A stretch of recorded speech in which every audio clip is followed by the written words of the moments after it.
Hello everyone and welcome to the WWE Smackdown watch party of myself, Tom Colohue, newly on TNT Sports, not BT Sports, which is still somewhat disturbing to me to see that quick overall change. On tonight's Smackdown, we found out if LA Knight is going to be the guy going forwards for a United States Championship opportunity. Beyond that, we also have Charlotte Flair versus Iyo Sky and the rise of Jey Uso. Let me know if that's something that's of your interests.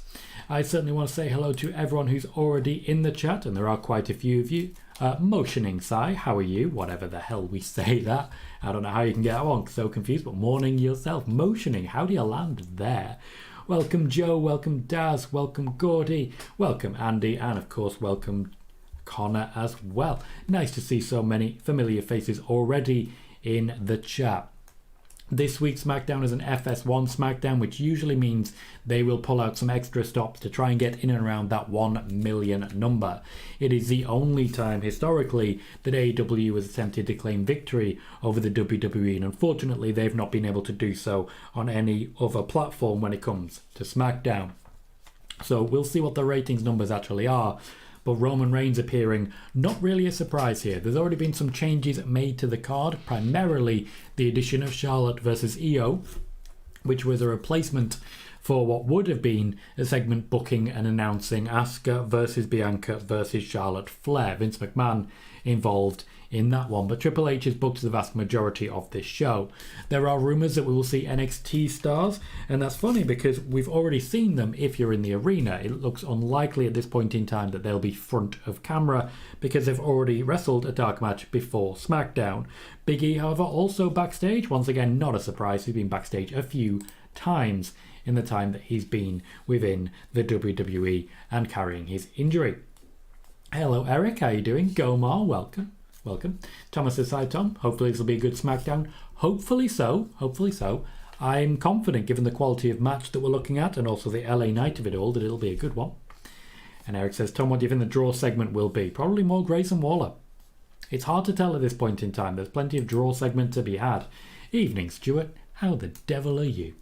We currently have 17 people here already and the 6 likes. If you're able to, please do remember to hit the like button. Spoiler warning, earlier tonight was an extremely good show. I really quite enjoyed it. It had a hell of a lot of views and is still in fact gaining views now, and we managed to get an extra 14 subscribers from it, a very high number in the grand scheme of things. Hello to Brad also. As usual, what we'll be doing on this particular stream in order to try and increase viewership is standard hitting like as you join the channel, and of course trying to keep that chat rate going by asking plenty of questions and getting plenty of opinions. One of the fastest growing shows I've ever had was of course that Elimination Chamber show where we talked about crisps. Like, I don't know how better to describe what's going on there. We talked about crisps. We grew pretty good numbers. Smackdown, in case you're wondering, is just showing a recap package of last week, particularly the Paul Heyman bump, hence why I'm not particularly focused on it. Connor says, I think the draw segment might be the Fatal 4-Way, as it would include LA Knight. I'm surprised we haven't seen more of LA Knight in the draw segment, to be honest, so I get what you're saying, Connor. 456 says, what channel are you watching it on? Because Fox here is showing soccer. I'm watching it on what was BT Sport and is now TNT Sport. I'm watching it on an app I get free with my internet provider. Bailey says, hello Tom, stayed up late last night, stumbled across the BBC online coverage of the by-elections. It was interesting. Always is a lot happening when it comes to by-elections at the moment. World's going a little crazy. A very nervous Paul Heyman is walking backstage. A lot of people hanging around a forklift, which could play interesting. Roman and Solo looks like they're on the way down to the ring already with Paul Heyman carrying the belts. Eric says, like the video or Thomas forwards for you sesame daddy ass. I don't think I do, mate. I don't think I do. Sean says, since we're opening with Roman, will Charlotte Iyo main event? I hope so. We did get Bianca versus Asuka main eventing last week. That's personally what I think we should be seeing, but they may choose to build towards the United States Championship picture instead. It would be good for Austin Theory, after all. More likely, of course, we see more of Roman. They're advertising the rules of engagement. They're going to need to work out what that means before I get fully committed to it. Peter says, made it here, let's have some tables. By all means, you drop your tables, Peter. Welcome to the show. The Fatal 4-Way is opening the show. Roman, in fact, is not opening the show. We're going full on for the United States Championship. Leon says, hi, Tom. Hope you're doing well. Doing well, thank you, Leon. Welcome to the show. Austin Theory is at ringside, but he's not on commentary this week. The main reason for that, he just wasn't very good last week. Triple H wasn't impressed. Mustafa says, where is SmackDown airing? Where's SmackDown airing? It's on TNT Sports here in the UK, mate. I believe in the US it's on FS1. Rey Mysterio, first person to be heading down to the ring. It's just not something I would really say, Eric. Gotta be honest. Connor says, I could not have been more wrong with my prediction. In the end, no, literally this is as far away as you could possibly be, which is rare for you, mate. Rare for you. You've got a pretty good record with this stuff. Austin Theory's only option is to sit at ringside and make faces. I am liking that we're seeing Eric and Brad both saying FS1. If everyone wants to drop an FS1 in the chat, I'm not going to complain. Peter says, after Raw this week, SmackDown must up its game. SmackDown, of course, is on FS1, so that will change the rules slightly. Wesley and Dragon Lee both being shown in the crowd. This is, of course, part of the concerted plan that the WWE have to ensure that what will happen is that NXT gets a good ratings boost in time for the new TV deals. Bailey says, in the US, there are only really two political groups. On the UK stage last night was numerous small parties of candidates, including someone representing a party called the Raving Loony Party. The Monster Raving Loony Party is a UK institution. They definitely split the vote because you either had Conservative or another. So there was definitely a split of the vote, but you get a lot of people dropping in because it's high profile. For example, Binface. For those who don't know, we have political candidates called Count Binface. That's all I'm really saying. Connor says, every legend has their off days. Apparently mine is today. I hope, mate, that you've got yourself some cherry coke, because living in a cupboard can't be easy. And there's plenty of them. Leon says, very awkward for Fury, which it absolutely is. So I said, I've never really kept track of the number of times the wrestler getting the big last entrance also getting the win. Is there a correlation? No, the last entrance typically just means you're the biggest name. I suspect LA Knight might be the last one to enter this time. It will indeed be. Mustafa says, I have the US channels even in Europe. Thanks, guys. And thanks, Tom. Kieran says, I love all the NXT guys come out and beat Dom up for taking their title. Wouldn't hate it. Dominic Mysterio not there at the moment, though. Eric says, who do you think wins it? I think it kind of has to be LA Knight. It depends. So, there are no heels here, which tells me that it kind of has to be LA Knight. But it would have been, ideally, been someone other than Santos Escobar if it was going to be LA Knight. I'd have gone in a slightly different direction, personally. LA Knight now on his way down to the ring. Indeed, he is holding a microphone with a taped up wrist as well. Connor says, I have some of my trusted cheeky Oasis with me. Oh, you're an Oasis lad. Fair enough. Peter says, Mysterio of no LWO colours because there's a potential for an LWO infight at the end of this.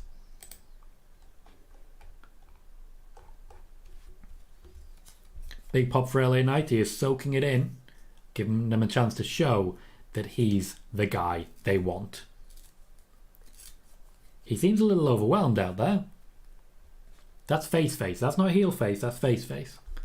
For those who don't know, wrestlers often wear a different face for face or heel.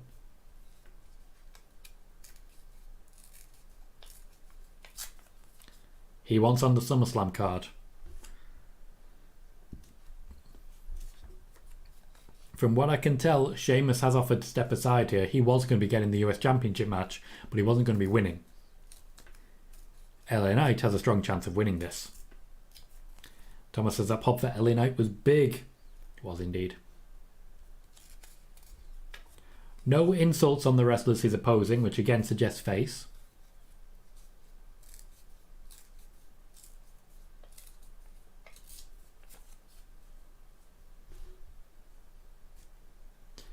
Mustafa says corporate champ Rock had great heel face. He really did. Rock had a very different face to his heel face. LA Knight and Sheamus have immediately paired up. Looks like Cameron Grimes and Rey Mysterio will have a little match of their own. Fatal four-ways, triple threats, whatever it may be. Typical WWE booking is to make sure there is always someone on the outside and that there's always someone having a match on the inside. There we go. Sheamus knocked to the outside. That means we're now in a position to one-on-one Cameron Grimes and LA Knight. It'll be brief. There'll be lots of rotation in this one. But what I will say is that the US Championship match, well, the fatal four-way to determine a number one contender last week, incredibly high tempo, really enjoyable. We are already going into commercial break. Literally, the fans chanting LA Knight as we head out. Sai says Rey Mysterio looks like a birthday cake. Kieran says, do people have to buy those little yellow signs, or are they all printed and put under every seat? They're not put under every seat, but there are some available in the lobby. Gomez is going to say LA Knight or Sheamus. Mustafa says his face and initial Rocky face were different too. And Connor says, this is why I will never be a wrestler. I only have one face. So the match is Rey Mysterio versus Cameron Grimes versus Sheamus versus LA Knight. Who do you have winning this match? And do they go all the way to SummerSlam for you? Who have you got? If I get a wall full of LA Knight, I will not be surprised at this point in time. Certainly a popular figure. But let's see what you guys actually think is going to happen. Eric, I'll see whatever movies I want, really. I mean, maybe. We'll see. Got a busy life, mate. I work a full-time job and also do this. And also parent. Brad says LA Knight, yeah. And yeah. Eric says LA Knight. And then just goes, yeah. Bailey says, yeah. Connor says it's going to be LA Knight and he will win the belt. Connor going even further with the LA Knight. Peach says, I have Randy Orton as he's backstage. Well, if you'd watched the video from February. Yeah, mate, good to see you. Good to see you. Here all week. Here all week. I'm not here all week. I'm here for the rest of this show and then I'm having the break until Monday. Thomas also says LA Knight, yeah, but could see it being Santos versus LA Knight. Santos will definitely face off with whoever wins this match. So if LA Knight wins, he will then have to defeat Santos Escobar to get the opportunity at SummerSlam. Andy Barr also says LA Knight, and Sai just winks, which makes me suspicious. Nothing's more suspicious than when someone winks or is happy. We all know it. We all know it to be true. Anyone who's happy, I just don't trust them. Stuart says would like it to be Grimes, but it's going to be LA Knight. Cameron Grimes doesn't necessarily get a great opportunity out of this, knowing how much the crowd want LA Knight. But at least Cameron Grimes is being actively used. He's not picking up huge momentum, but he is picking up some momentum as he goes on. Your place is Peter, that's definitely not right. Your place is not lolly. I've seen your TikTok, I've seen your Twitch. Your place ain't lolly. Connor says, no one's allowed to be happy. It is against my life rules. As a man who lives in a cupboard, I get why. So it says, I did not just wink, it's a YouTube bug. If I finish with an emoji, it deletes the rest of the message, but also don't trust me. You made all the graphics, mate. I kind of have to. You've earned it. Mustafa says, happy people are sus AF. Do you trust happy people? Now, the only time I'm really aggressively happy, like really happy, is when I know someone hates me. As a general rule of my life, smile at people who hate you. It makes them really mad. Sean says, Omni-Man, Homelander and Peacemaker just got confirmed as Mortal Kombat 1 Combat Pack. Ooh, interesting. Interesting. Sheamus is currently in the ring with LA Knight. We are back from our first commercial break. Rey Mysterio and Cameron Grimes on the outside. Just sort of letting them do it. Just letting them fight. Austin Theory ringside, but not on commentary and not particularly involved. Eric says, do you think Corbin interfered to Grimes or did they drop that storyline? They moved on. Corbin essentially replaced Cameron Grimes in NXT after all. Kieran says, I don't trust people that are always happy. Always happy is egregious. Can't stand it. Peter says, that's why I smile at myself in the mirror. Creepy, mate. Creepy. Are we just a group of creeps right now? Because it's not the worst company in the world. Sheamus is starting to pick up some momentum now, but LA Knight not even letting the 1 count come down.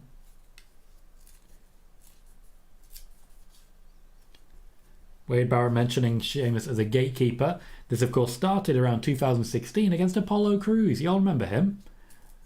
Apollo Crews has nearly been in the WWE for 10 years. Nearly 10 years. Nearly 10 years. God says, oh, if I've annoyed someone, that is the only time I'm pleased. Otherwise, I'm sieving? You're sieving. Sieving permanently. And Steph says, I snorted my coffee out. I love when someone hates me. Monday was all about that. The best day.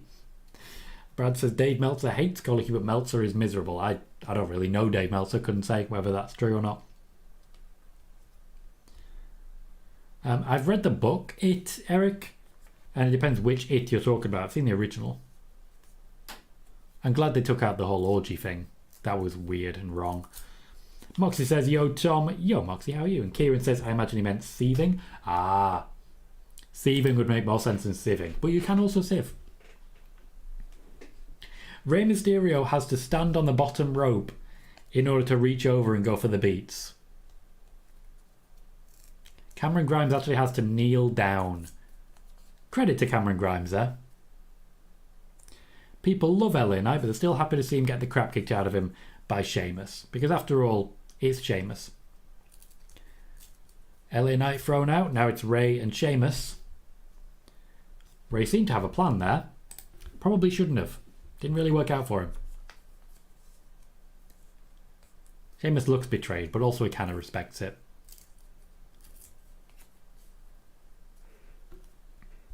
Sheamus, of course, here to be a powerhouse. Really control the match as he does with Rey Mysterio there. Really controlling the match, the pace, the tempo, and who's involved when. Sheamus was key to the match between Drew McIntyre, he and Gunther at WrestleMania. He essentially led the match, particularly in order to make sure that Gunther was able to control everything going forwards. Cameron Grimes with a splash off the top, or at least a crossbody. A crossbody, after all, though, is just a splash to someone standing up. Connor always sieving while sieving. Well, imagine, let's say you make yourself some pasta. You get a colander, you sieve it out, It's not technically a sieve, but you know what I'm saying. It would make you angry, wouldn't it? Make you so angry.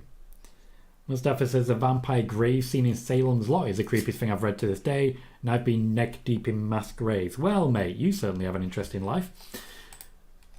Lot going on there. Gomar says, do you know who is backstage for this Smackdown? Plenty of people, mate. Plenty of people. Plus a lot of people you've never seen reported because it's not really newsworthy. They're not doing anything.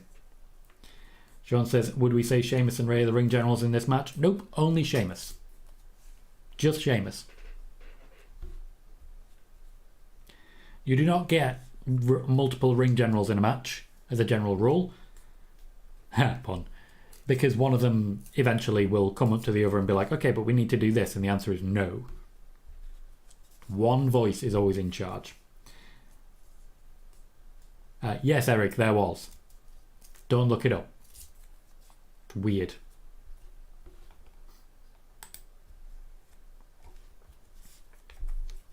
Leon says, WrestleMania 3-Way is my match of the year and is honestly my favourite IC title match of all time. It was a lot of fun. I expected it to be a lot of fun. It did not disappoint. Sometimes you don't need to do too much to really deliver. Pace has slowed down a little now. We're only about 12 minutes into the match. I'd imagine this is going to be at least into the end of the first half hour. But we are still going at very high tempo. Alyssa Cody Rhodes is settling an injury, not nursing an injury. Mustafa says, the perks of being a journalist nowadays I work in anti-propaganda, which funnily enough WWE is super helpful with. I'd imagine so. Sai says, excuse me while I test emojis on Firefox. Fair enough, Sai, whatever works for you. You go right ahead. I can see emoji and a message. Connor says, Tom, will Cody versus Brock be a stip match or just a singles match? Looks like there's going to be a stipulation put on, but they're running out of time to do so. SummerSlam not that far away.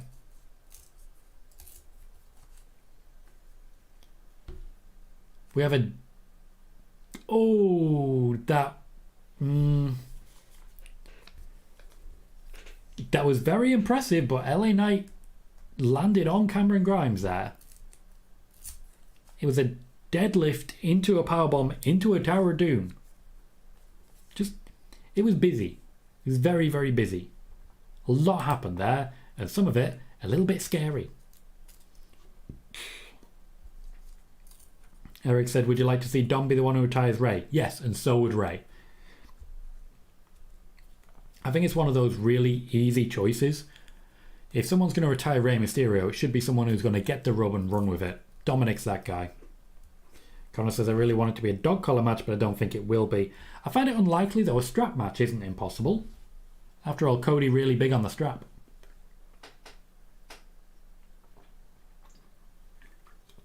Maybe Brock just loves being strapped on. I believe he's had strap matches in the past. After a fashion. Lots of straps, basically. That's all I'm saying. That's all I'm saying. We're into our second commercial break. The match has been decent, high tempo. I certainly haven't gotten bored with this one. Today's spoiler warning from earlier on. During the show, we had 445 views. We've already had 183 since, bringing it up to 628. Good times. Very good times. Really quite enjoyed it. We have been getting back to a point where we've been having shows to 100 plus people, and it's really starting to affect the growth of the channel in a very positive way. We did struggle a little bit after I came back from Paris, primarily because while I was in Paris I kind of forgot to do shorts or anything. I do apologise for that.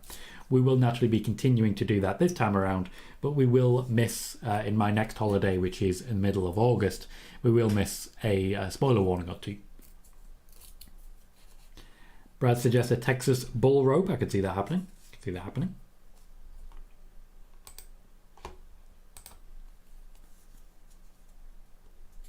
Leon says, I know on spoiler warning you said Edge might not be on the SummerSlam card. When do you expect his next match to be? Still actively in negotiation. I don't think they know at this point in time.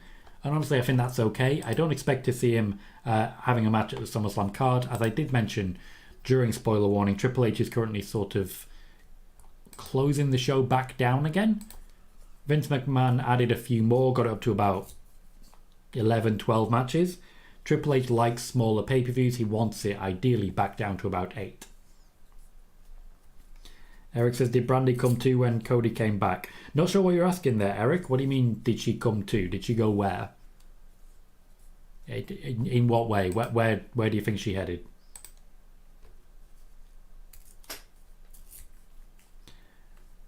We are back in play. The only responses I got when I was asking who do we think is going to win this was LA Knight. So certainly that's unanimous.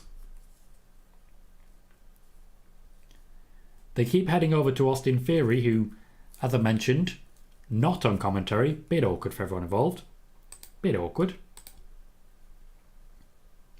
Thomas says, do you think they could do a first blood match of Brock versus Cody? They could, I don't think they would. I just don't think that's something they would go for. Under Brock, it's certainly not an impossibility. Mustafa says, this community is the best. I waited all day for this. Thank you, mate. It's a very good big compliment for myself and what we do here, so I appreciate that.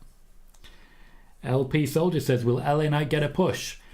Triple H is trying to make that one happen. It's costing him a little bit in negotiations with Vince, but the result of this match will tell you everything you need to know. No, Eric, she's not a WWE employee. Leon says, I prefer a smaller match card for PLEs. Me too. And Brad says, correctly, Brandy is no longer in AEW, but not in WWE. The WWE, to my knowledge, were not particularly interested in bringing Brandy Rhodes in, certainly because they have talented wrestlers, and she was offering them something that they already had in place. Sean says, will Cody want a dog collar match? Cody just wants to stand out. Cody just wants a good match. He doesn't really care too much about what the stipulation might be. He just wants to get it happening. And Gomar says, I like how they're including main roster superstars in NXT to bring more attention to the brand and put over upcoming talent.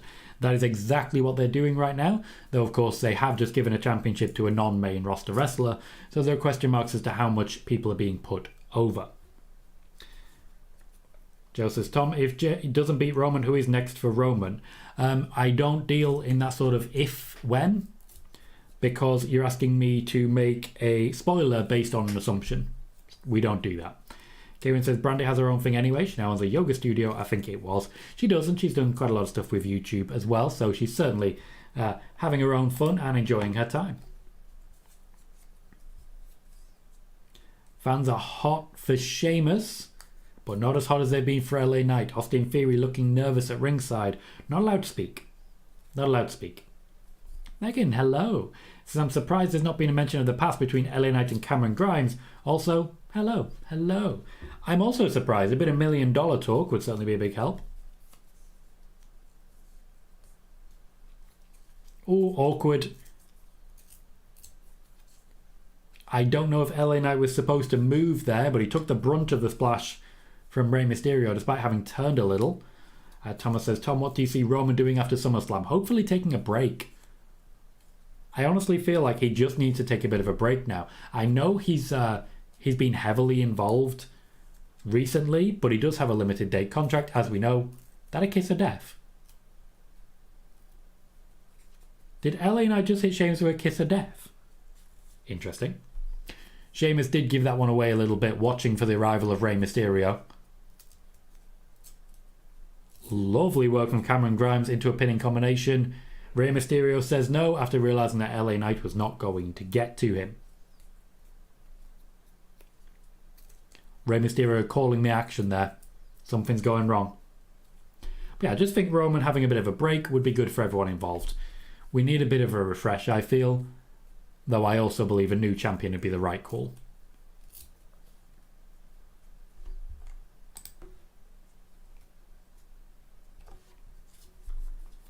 So it says LA Knight audibly checking on Rey there, which is absolutely correct. That is, there are concerns at the moment about some of the moves going on, I'm sure, because there's a couple of botches sneaking in.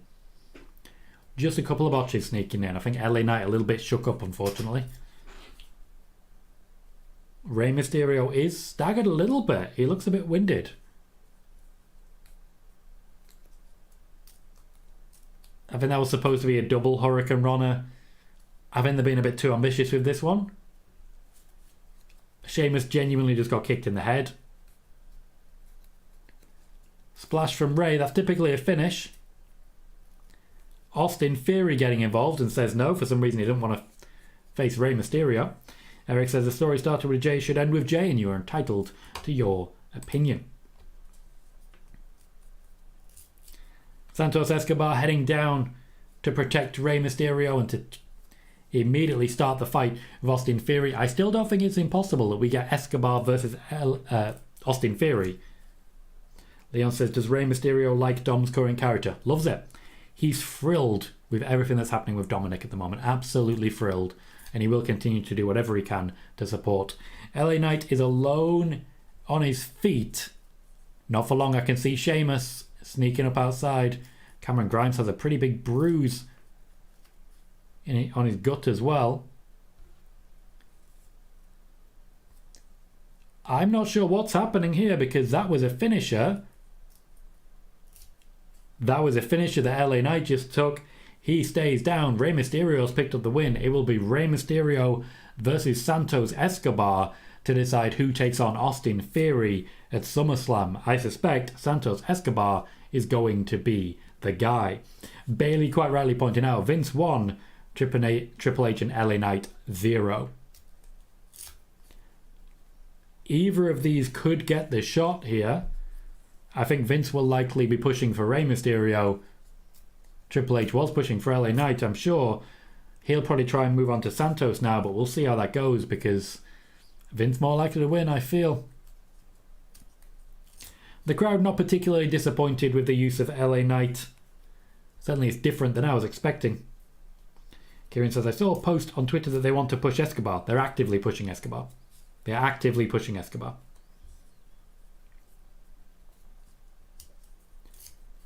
Joe says, Tom, I can see Jimmy returning at SummerSlam. Cool. Sally says, holy hell, he's even stolen the people's elbow. It's a variation thereof. Thomas says, who'd you have Jey feud with first? Depends if he's a champion or not.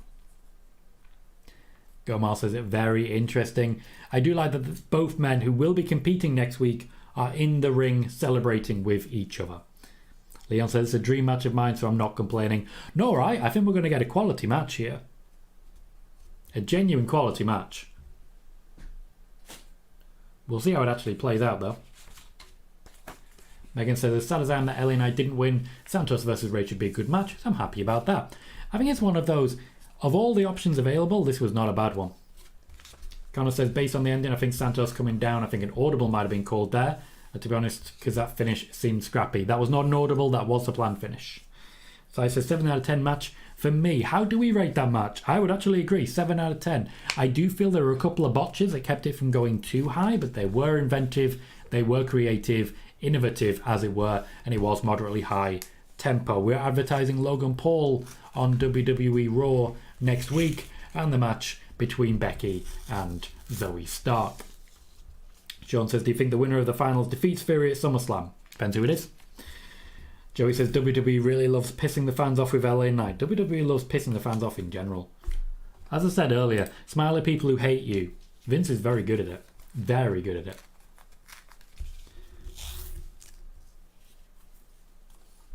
Eric says, where does this leave Knight? You can't keep leaving him off PLEs. They can and they will, it seems.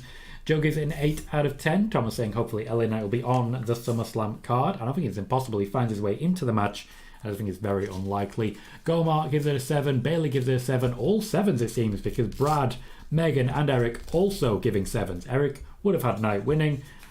Megan says it nearly came apart, but they brought it back in the end. They did. Joey says LA Knight's never going to get pushed. Never is a very, very long time. Also, it's a big middle finger from Vince to the fans. It's not. Rey Mysterio and Santos Escobar also popular with the fans and also capable of being pushed. Santos Escobar certainly deserving of it as well. I have previously mentioned that LA Knight's push is likely to come after SummerSlam. This was an opportunity given to him, but his push likely to come after because there are already plans in place. Leon also gives it a 7, says, your thoughts on the Becky-Trish feud? I haven't loved it. It's been a bit cringy for me. I also haven't necessarily loved it. It's been okay. I just don't necessarily think they're going to deliver that great a match. Sai says, Rey and Escobar is a great story. I love that for next week. Absolutely. We're certainly giving enough intrigue to keep me invested in what's happening here. And that's half the battle when it comes to wrestling. They're giving us a match between two people who are guaranteed to be quality, who are face versus face, and are also actively friends. Plus, both of them, I feel, would make very good United States champions. Very good United States champions indeed. Personally, I think Santos Escobar is going to be the one.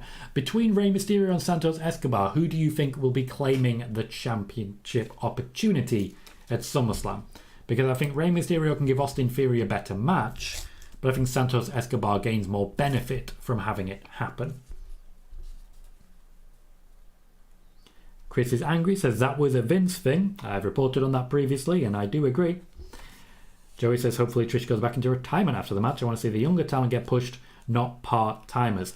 I agree that I do think the younger talent should be getting pushed. Zoe Stark, however, is directly benefiting from this association with Trish Stratus and wrestling against Becky Lynch. So younger talent is being pushed by this situation. Eric says, who do people think the issue with Knight being his age with him and Priest are the same age? Why do people think the issue with Knight is being his age? I don't think anyone actually believes that. I think it's just crowds and fans believing their own narrative. Brad thinks Santos is going to pick up the win. Leon thinks Santos will pick up the win. Eric says between the two, Santos. Joe goes against the grain and says Rey. Megan says I'm going to say Santos. Either one is good, so the winner here is going to be US. Let's be real. Leon says I'm personally not a huge LA Knight fan. I know everyone loves him, but I'm personally just not a huge fan. And you're entitled to that, Leon. Kieran says, has Rey ever held the US title? Might be what he needs for the Grand Slam. I don't think so. But we do have the benefit of Megan here, so I'd imagine she's actively looking that up as we speak. Martin, how you doing, sir? Thank you very much for a very generous donation. Says, better late than never. Hope you're good, Tom, and all in chat. Thank you very much for joining us. And yes, I am very, very good. Brad confirms Rey Mysterio has held the United States Championship. We do have some very talented researchers here. Jack says, I'm going to say Rey just because it seems like they're starting a feud between Theory and Rey. Interesting that they seem to be setting up the feud with Sheamus, and it's ended up being Rey or Santos Escobar instead.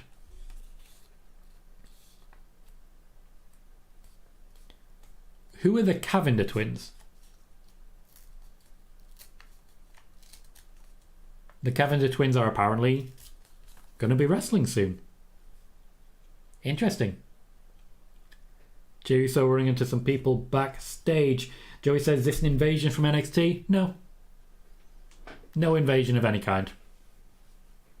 Peach says, who are they? Basketball, apparently. Basketball players and now WWE talent. Austin Theory has found his way to Adam Pearce. Bailey says, Theory or Riddle, who's a better long-term option for WWE? Theory, no question, no doubt whatsoever. There are reasons I say that, most of which I cannot say without incurring potential legal wrath. Joey says, I guess those rumours of Santos facing Theory are true. What rumours are those? Megan says, I don't need to look it up. Ray is a Grand Slam champion. Finished the set with the US title, but it was a couple of years ago. Thank you very much, Megan. I missed what happened there with Austin Theory and Adam Pearce.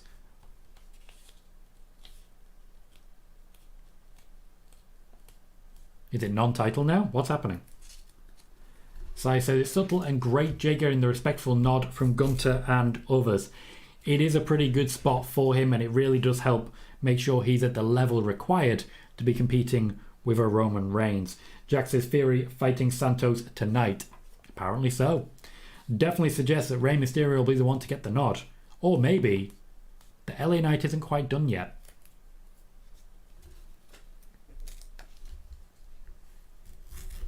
We have ourselves a Raw recap for Cody Rhodes, including his mother.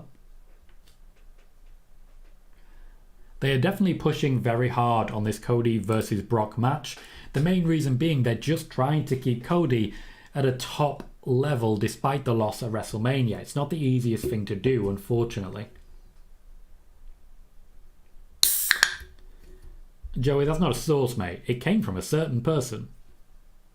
Gonna need more than that, mate. Peach says non-title, thank you. Joe says, could they do a triple threat for the US title? They could. I don't think they will because they already have a triple threat for the Women's Championship. Thank you, Sai. Peach says, Brock gave Cody's mother a cheeky wink. Brock is that guy. Most people don't seem to realise it, but Brock has kissed most of the WWE roster. And to be clear, the men.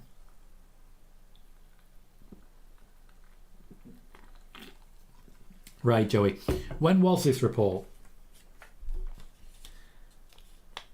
Like, genuine question, when was this report? Was it after Santos Escobar won the match last week? Or was it before?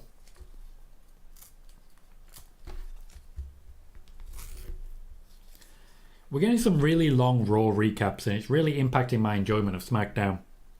You could genuinely fit another women's match in here. Instead, we're just seeing Raw recaps. You're on FS1. You need to maintain viewership. This ain't gonna do it.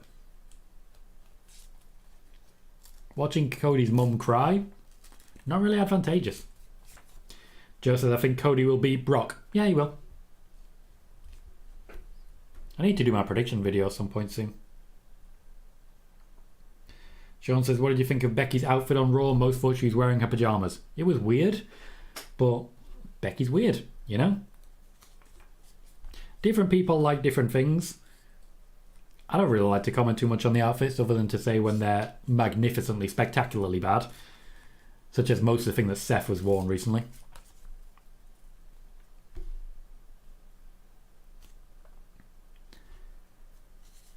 Oh, for the love of God, they're doing it again. One of the main events of SummerSlam. They're on a mission to make sure every Cody match is referred to as a main event, aren't they? I'm wondering if he was promised main event matches. Carmelo Hayes and Trick Williams are now ringside. They are literally just swapping people out of the same seat. Literally swapping people out. That was reported today, was it, Kieran? It's not exactly convincing reporting that. Thank you, Si. Bit of a source on it. Man says, can't stay at all. Literally listening currently at the airport, flying in 3 hours. Nice bit of R&R. Viva la Turkey. Enjoy, mate. Have a great time. Good time to do it as well, because there's no football right now. Leon says, do you think we'll see any returns at SummerSlam? There's a couple of possibilities, but nothing I haven't already mentioned. Joey says, there's only one main event, which is accurate. Kerry says, I watched the pre-show for Ring of Honor pay-per-view earlier, and they had a co-main event as well. They need to stop doing that. The last match is the main event. I get it if maybe it's a WrestleMania, it's 2 night, they can have a night 1 and a night 2. That makes sense. This don't. Leon's a pretty big Carmelo Hayes fan, and Bailey says, is Charlotte back to a heel? Nope, she's a face. I would advise you to keep an eye on Bianca if you're looking for a heel face. Charlotte, I think, unfortunately, just isn't particularly familiar with face, so she mostly wears heel face out of habit. Causes some issues. Joey says, remember when Vince told CM Punk he was in the main event when he was supposed to wrestle Triple H? That, I believe, was what CM Punk mentioned in the podcast with Colt Cabana back in there. Connor says, the Bloodline stuff will be the main event, then I don't know what is going to be on this show. Yeah, it looks like the final wrestling match is going to be Santos Escobar versus Austin Theory. Once again, though, gotta say, would have been really helpful if Austin Theory had been on commentary at that time. Martin says, I'm adamant Cody is literally the company guy as he's being pushed even in non-title. Could he be the guy who doesn't need the title? I think he wants the title regardless, whether he needs it or not. I don't think he needs the title per se, but he needs better feuds than this. Him versus Brock has outstayed his welcome for a long time. A long time. But I'm glad he did at least get to have a separate match against Dominic Mysterio. That was an opportunity and a bit of a recovery for him. Because so far against Brock, he's just been getting beaten pillar to post and injured. Just getting absolutely destroyed. New name in the YouTube comments. The Blaine has commented on the spoiler warning video. Says, Zero News consistently reports there'll be Bray Wyatt teased on the shows and there are never any. Yeah. Weird, isn't it? Weird, isn't it? Joey says, why are they doing Theory versus Escobar when Santos is wrestling next week? Make it make sense. Because they want to. Also, once again, when was that report you're referring to? I can't help but notice you haven't answered that question. Martin says, never been. First time for a new adventure. Had to let the missus choose this year. So I got my Florida trip next year. Oh, someone's going all out. See, I really want to avoid Florida at the moment because I don't want to be shot. But I don't necessarily... I'm not even saying anything against Florida. It's me. I get myself into trouble. I run my mouth. I'm the sort of guy who gets shot. You know? So you pick your moments. Oh, gotcha, Joey. Yeah, sorry, mate, I missed it. Cheers to the opinion. Cheers to Kieran for backing him up. Teamwork.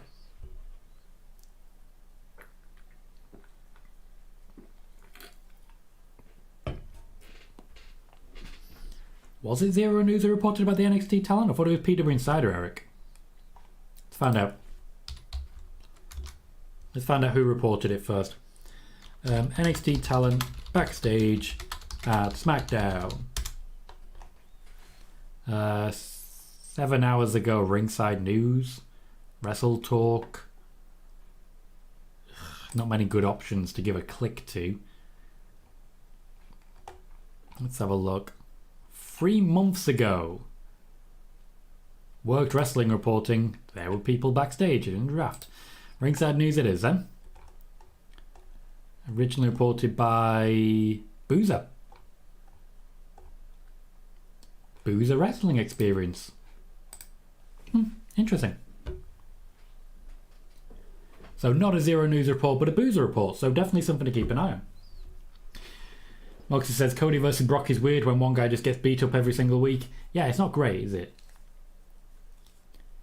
Tiffany Stratton at ringside.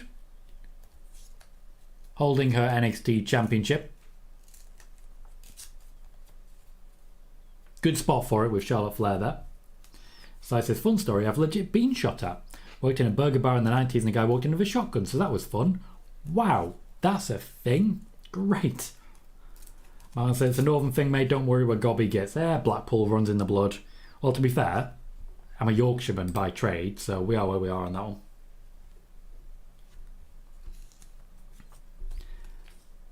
Bailey is indeed on camera. She's walking fine, but she's heavily braced up, hence the really baggy trousers. Joey says, I hope that's the last we see of Brock and Cody. The feud has been terrible. I kind of hope so as well. It's just, I'm not excited about it. it's not been particularly fun. Eric says, now we get to see a solo Iyo on the main roster. We do, but not for too long. Of course, as she has the briefcase, she's the one getting the push right now. Yeah, Connor, I saw that. Kylian Mbappe for sale, but I don't think anyone can afford him. Or really wants him, given that he's literally making the booking decisions. Eric says, never mind, Bayley is still here for some reason. For some reason? What do you mean for some reason? She's a Smackdown talent, mate. She's also a tag team partner of Iyo Sky. Why wouldn't she be there? Man says, getting ugly, definitely. Yeah, a lot of carnage in the football scene. Meanwhile, Joe is just excited to see Roman. Sean says it's also been weird that we've never gotten Brock's reason for why he attacked Cody. Yeah, the only thing we've really had is Wade Barrett attempting to answer but not knowing. Awkward. Man says Yorkshire, someone get that. Joey says every Brock match has been the same. Brock does have a designated formula, but I've got to say, if you look at the, for example, the Survivor Series matches of AJ Styles and Daniel Bryan, exact same match, both absolutely loved. Exact same match, literally, beat for beat. Leon says the feud has felt like a waste of time. We still don't know why Brock attacked Cody. Very interested to see who feuds with Cody next. Bayley has joined the commentary team. Interesting when you consider Austin Theory wasn't allowed to. No, Eric, there was no intention of sending her home. No intention.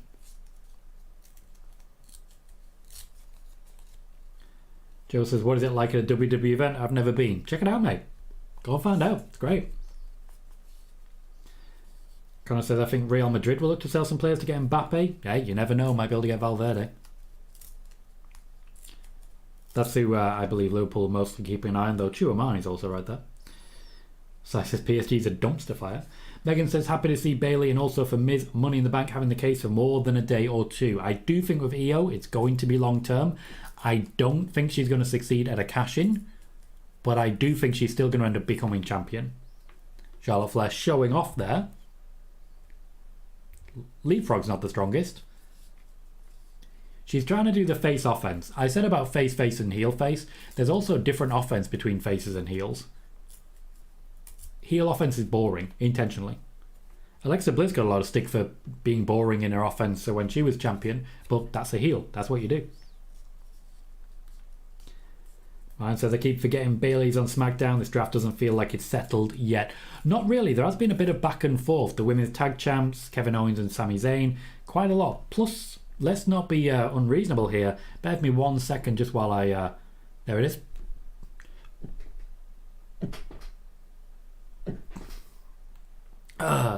Right. Pardon me. What was I saying? Yeah. The draft hasn't really settled because we have seen people popping up on both shows, and it has just been a little bit awkward. I feel like we're getting there, but we're also seeing a lot of recaps of Raw and SmackDown on the wrong show. Awkward for everyone involved. Joey says, whatever happened to Aaliyah? She's been gone so long now. She's cleared and ready to wrestle. They're just not using her for some reason. Kieran's waiting for Chelsea to sign some players. Caicedo, mate. Just sold an entire Champions League winning team. Caicedo. Joey says, did she even get drafted? Who are you asking about there, Joey? Sorry. Who are you asking about? Eric says, who do you see as a top transfer? So far, Bellingham. Mine said, last time I went to a WWE event was 2005 in the Manchester MEN with Flair and Big Show. Wow. Wow. Thank you, guys. Connor says, just happy United got a new goalkeeper. And Joe says, Tom, what do you prefer, SmackDown or Raw? SmackDown, because when I watch SmackDown, I can go to bed at a reasonable time. Or at least more reasonable than I would if I was watching Raw.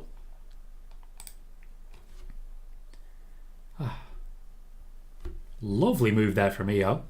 And Michael Cole wants to talk about Shotzi.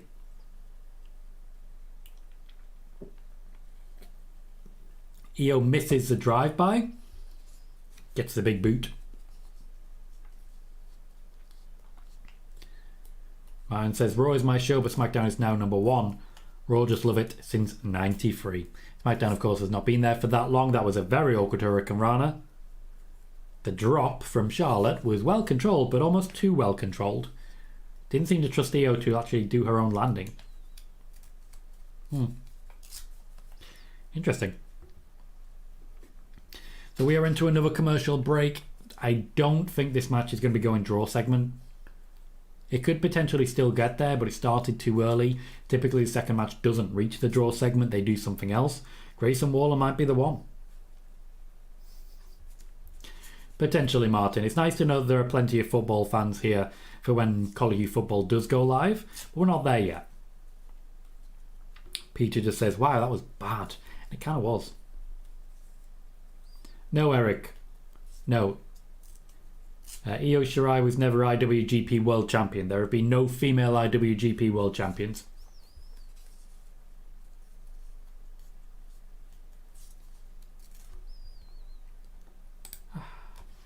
Sean says NXT is doing a kendo stick on a pole match between Cora and Dana.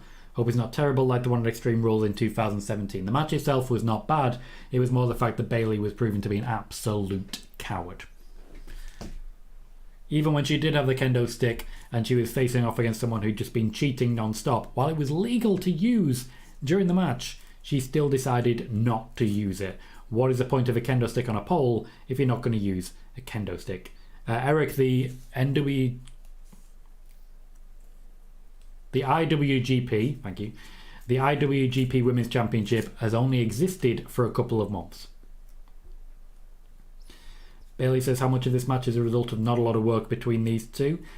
I'd imagine quite a bit. I don't think it's a horrendous match, but it certainly hasn't gelled so far. Horsey, it was 1999 they had the first pilot for Smackdown. Yeah, they did a one-off show to see if they'd get the ratings. The Acolytes featured quite heavily on that one. And I believe it was the debut of the Corporate Ministry. Corporate Ministry. Joe, Colohue football will be launched at that point. We'll see what time I can commit to it. I don't think I'll be doing watch parties for the Euros, I'll tell you that. Champions League, probably. Mine says, wasn't the pilot where Shawn Michaels and The Rock had issues? Yes, it was. The main event was The Rock versus Triple H for the WWE Championship. And Shawn Michaels was a special guest referee, super kicked The Rock.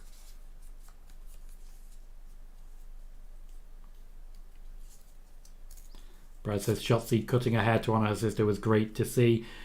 Yeah, absolutely. She used it for a storyline, but also, of course, she was able to support her family in doing so. It's a very, very good thing, very respectable to do. And it does potentially mean opportunities coming her way. The idea was that we'd now start to see Shotzi versus Bayley. It wouldn't be a premium live event sort of feud, but it would be a feud where you get a couple of matches on SmackDown. It would also mean that Iyo Sky could be working with someone while not necessarily immediately going all out for Asuka. Was a good opportunity. The injury to Bayley has kind of put paid to that, so we'll see what happens long term going forwards. Iyo Sky has Charlotte in, I believe that's a chicken wing. Yes, it was indeed a crossface chicken wing. Charlotte has managed to escape from it and will power out. Eric, talking corporate ministry. Does everyone remember the corporate ministry? Like, genuinely, do you guys remember the corporate ministry? And if so, what was your highlight? Because it was an experience. Man said the touch too real and hard for Rock's liking. The Rock ran straight into it. There's not much he could do to protect himself, ultimately. Shawn Michaels always threw him rough. Always. Brad remembers the corporate ministry. Eric does not. The Undertaker and Triple H were at the helm, but Shane McMahon was technically in charge until a higher power was revealed. It was Vince. It was always Vince. Kieran, I'm not sure on that one if it's the same knee. I haven't really done the checkup on that one. Mustafa says, I miss the corporate ministry. Leon says, there's a damage control split being put on hold due to Kai's injury. Nope, they are slow burning it because Iyo Sky will be the one turning face instead of Bayley as originally planned around WrestleMania time.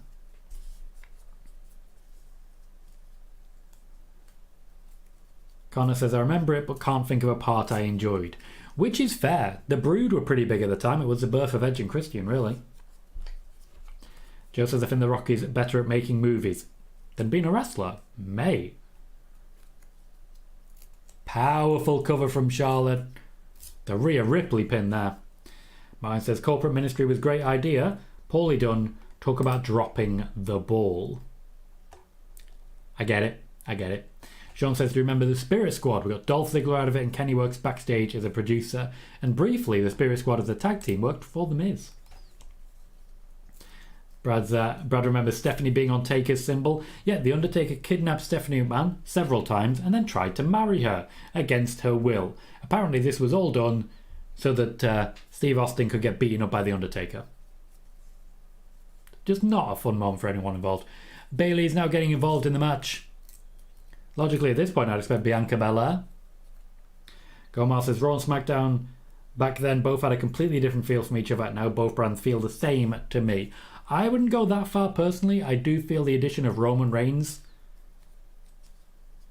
The addition of Roman Reigns ensures that SmackDown feels like its own unique show. We're getting a Titantron package of Shotzi. This is how they're looking to continue the feud with Bayley. And this is likely to cost Iyo Sky the match. Eric says, Sean was one of my favourites ever. Kieran says, most Rock movies suck. Jumanji was great fun. Tooth Fairy, not so much. You can't have everything. Eric, how you doing? Says, Vince McMahon being the higher power and JR's reaction. Yeah, JR, he knew how to make a reaction. Bayley's leaving Iyo Sky. You see what I mean about the breakup.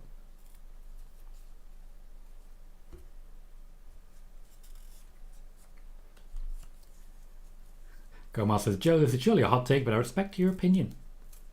It is quite a hot take. Certainly an unpopular one. Martin says, Median, Viscera, the Acolytes, Undertaker talking in snake tongue was an emblem, not a cross. Always remember Bruce Pritchard saying that. That was important after they hung the big boss man. That's the thing that happened. Eric says, the shame I never got Frankie Kazarian, I think, to be the higher power. The higher power was going to be Jake the Snake. Jake the Snake Roberts was going to be the higher power, but there were issues when they came round to it. Martin said, the Brood got booted out early though, and Gangrel. They did indeed. And then we got the new Brood, which was essentially Gangrel tagging with the Hardys. The Hardys are part of the Brood.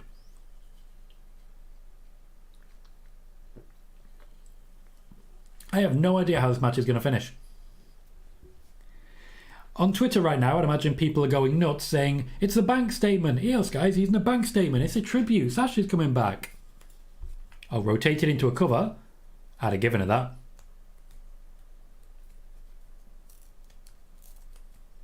Match is going well. We're still hot. We're still heated up and high tempo. Iyo getting wise to Charlotte's offense now. That's not going to hurt you, Neil. Let's not be silly. Adam, did you create another account here? Did you create another account? I appreciate that, but I drew a line for a reason, mate.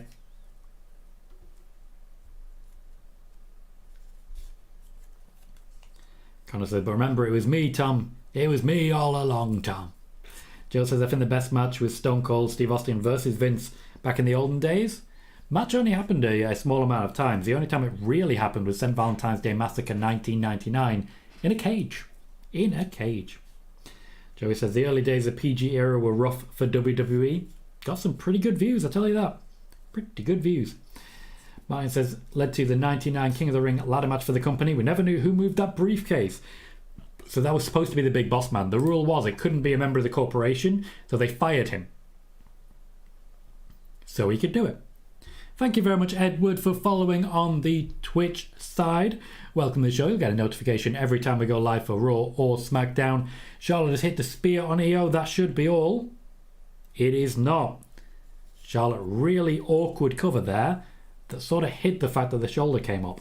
Bayley says WWE storylines during that time were awful. Yes, they were. Yes, they were. Sean says everyone praises the Attitude Era, saying it was WWE at its best. I think a lot of people are wearing rose-tinted glasses because it was not a great time to be a wrestling fan. Actual matches were 1 or 2 minutes at most, and you just got a lot of them back-to-back. Very few people got a solid push or got decent development. It was not a good time. Eric started out with Team Extreme. Joe says, I think the Fast and the Furious is good with Rocking It. And yes, Tom, I totally agree. Jumanji was an amazing movie as well. Jared says, hey, Tom, it's Hector. Hello, Hector. From Twitch. Decided to switch to YouTube since I have YouTube Premium. Since it helps you out, it only made sense. Appreciate that, mate.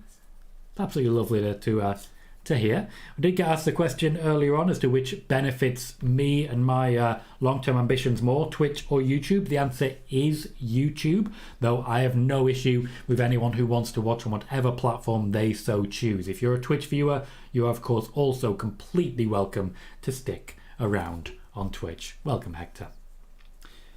Kieran says, I do miss seeing Stone Cold beating up Vince on TV. Happened a lot.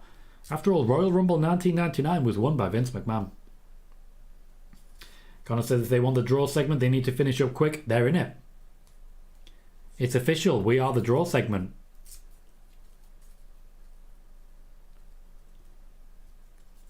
The crowd are nicely into the match as well. There it is. Natural selection. Away from the ropes. Job done. Iyo Sky loses. A clean loss in the end. Charlotte beating the up-and-comer. Iyo Sky can't really blame Bayley at this point. Asuka already in the ring and attacking Charlotte.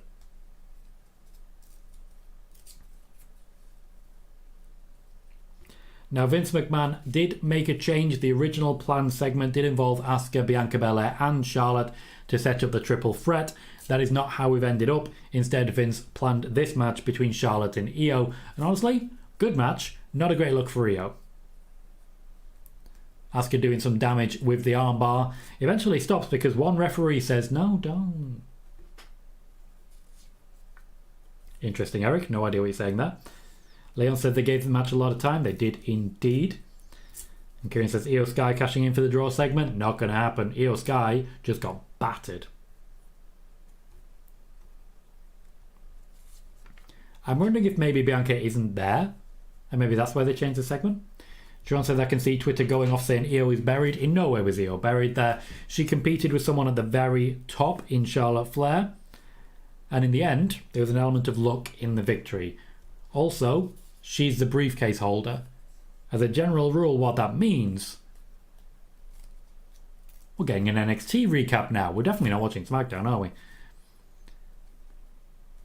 As a general rule, what that means is if you hold the briefcase, you take losses because they know as soon as you cash in, you're going to get your heat back. So what did we make of that match? Leon is giving it an 8. I'm giving it an 8.5. I think it was genuinely a very high quality match. There was a couple of slightly awkward moments, but the end really heated up and I enjoyed the tempo. Also, good to see Shotzi in a decent position. Peter says, who won the match? Charlotte Flair. Hector says, let's not forget Stone Cold almost got embalmed during the Attitude Era. I never do. Almost got embalmed alive by Paul Bearer. Judgment Day are backstage, or at least Rhea Ripley and Dominic are. Really is a big mix-up show here. Sai gives the match a 7. Bayley gives it a 7. Joe gives it an 8 out of 10. Gomar a 7. Kieran says the triple threat is going to bang. I absolutely agree. Mega says another 7 for me. Charlotte seemed to be holding back. The Shotzi bit was a bit oddly placed, but it was an okay match with not too bad an ending. Brad also gives it a ampersand 0.6. Sai says an hour in and we've had 2 matches. Yes, but at the same time, we've had plenty of wrestling.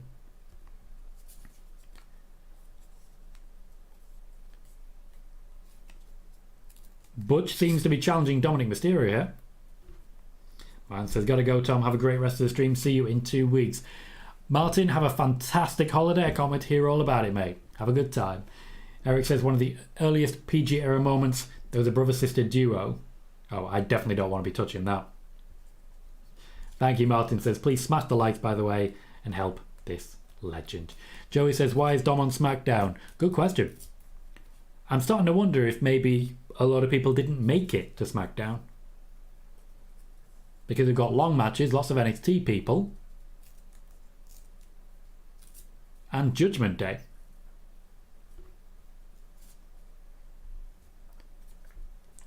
Now, it may mean that Butch returns to NXT to take on Dominic. That would make a lot of sense. Butch, the returning hero, essentially, in a good way to reunite the idea of Pete Dunne. We've gone backstage to Roman, who has Solo Sikoa and Paul Heyman sitting with him.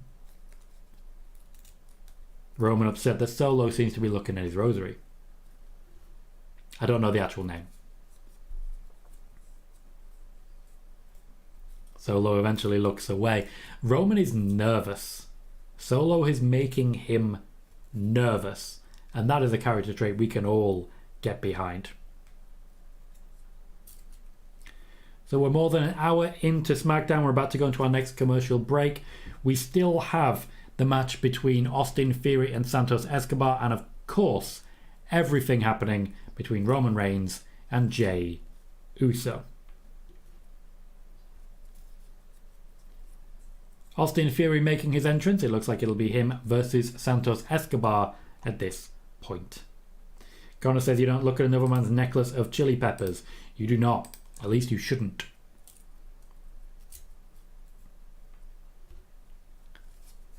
Now, Austin Theory has not been a real focus recently. He has sort of faded into the background, but they've put a lot of attention into the United States Championship picture recently.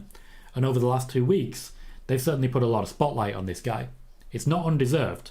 We know he's talented. We know what he can do. Bailey says a lot of NXT promotion going on. There is, isn't there? There really is.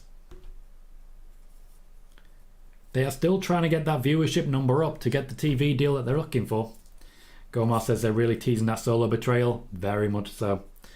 Solo Sikoa, I'm confident, will be the guy to turn on Roman in the biggest possible way.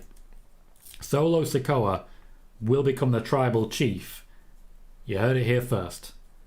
I think technically you heard it first on Nick and Tom's Intercontinental Adventure. Still good times. We've talked a little bit about the Attitude Era there, and I just want to bring it back to that. We talked corporate ministry, but what do you think was the best thing in the Attitude Era? Because we saw the rise of a hell of a lot of stars. I loved Mankind, just as a general rule. I absolutely loved anything to do with Mankind. Mr. Socko and all that jazz. The bedpan was wonderful. But is there any particular moments from the Attitude Era that stand out to you as being that absolute top of the rung, top possible caliber sort of moment? So I said SummerSlam overlays incoming this weekend if it's raining. If anyone has any ideas on a theme, I'm happy to hear it. I'm not down with the official graphics. Nor I am not the biggest fan, so I can definitely appreciate what you're saying there, Sai. For anyone who's not aware, Sai is a graphic designer, or at least he does graphic design and enjoys it. He's my graphic designer. He does the overlays that you see on screen right here, right now. He's very, very good at it, and I do highly recommend anyone who needs graphic design and overlays to talk to Sai. If you do have suggestions, let him know, and we'll see if it gets involved. Joey says the Ruthless Aggression era roster was so stacked. Class of 2002 did make a pretty big difference.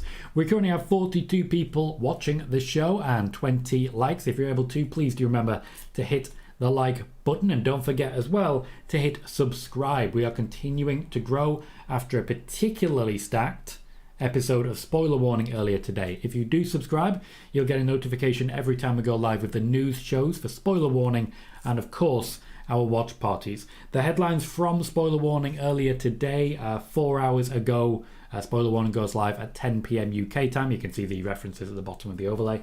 We talked about updating on WWE releases, Judgment Day breakup, the schedule for Edge going forwards, Triple H trimming the SummerSlam card, the issues between the OC and Paul Heyman preventing a match between AJ Styles and Roman Reigns, Vince McMahon's next in-person appearances, Shane McMahon being backstage, Bobby Lashley and Bray Wyatt being split up from the original plan for the two of them to continue feuding, a battle over the plans for Cody Rhodes, the next steps and the likelihood of Damian Priest claiming the championship as a result of the briefcase.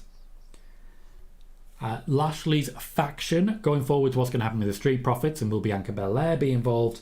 The next Roman Reigns like top name in the industry, who the WWE believe could be the one, and Big E being backstage, as well as I've mentioned a little bit earlier, the changes that Vince McMahon has made to the current card for this week's SmackDown. By and large, changes to the women's sections. So all of that is available in Spoiler Warning earlier today. The show is about an hour long. By all means, check it out if you want to find news that you cannot find anywhere else, and subscribe for more of that going forwards. Sean says Austin has been champion for 237 days, 114 from passing Moxley and 128 from making a year as champion. I do not necessarily think he's going to come out of SummerSlam still the champion. Kieran says, not just one moment, but I liked all the out-of-arena segments that happened, like in hospitals, hotel, stores, etc. I really do think, for example, Crash Holly and the Houdini of hardcore was fantastic, but I also have to give credit to the hardcore division in general. Al Snow, for example, the Road Dogg was wonderful in the hardcore division, and the Big Boss Man as well. Many times they would leave the arena and fight in bars. It was a great time to be a fan. Brad says, even though I'm a HBK fan, Austin winning the belt at WrestleMania 14 to me was that passing of the torch moment.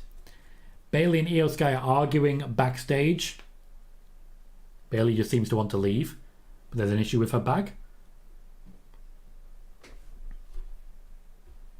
Someone has stabbed a picture of her on the front with a pair of scissors. I think at this point she should probably be getting a restraining order. So he says, thanks for the kind words. Top Attitude Era moment for me was Tyson Austin. Tyson was still a huge name. He was played as a shoot. It was a lead story on Sky News at the time, back when not everybody knew about kayfabe. Good times. Eric says, Triple H winning the World Wrestling Federation Championship, the debut of the mesh steel cage, the debut of the Big Eagle belt. I initially worried, Eric, that you were saying the debut of the Big Show, which was a big moment, certainly, but not something I would put as a favourite. But that's not what you said. Not what you said. Santos Escobar is heading down to the ring solo. No other members of LWO. They could have at least come out and supported him. But I am starting to think maybe a few people have missed the show.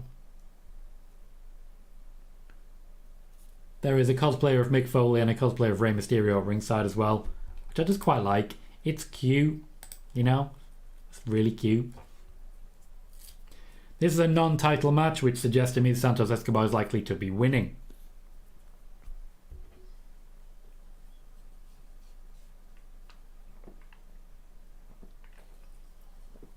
I don't think there's a particular issue with non-championship matches.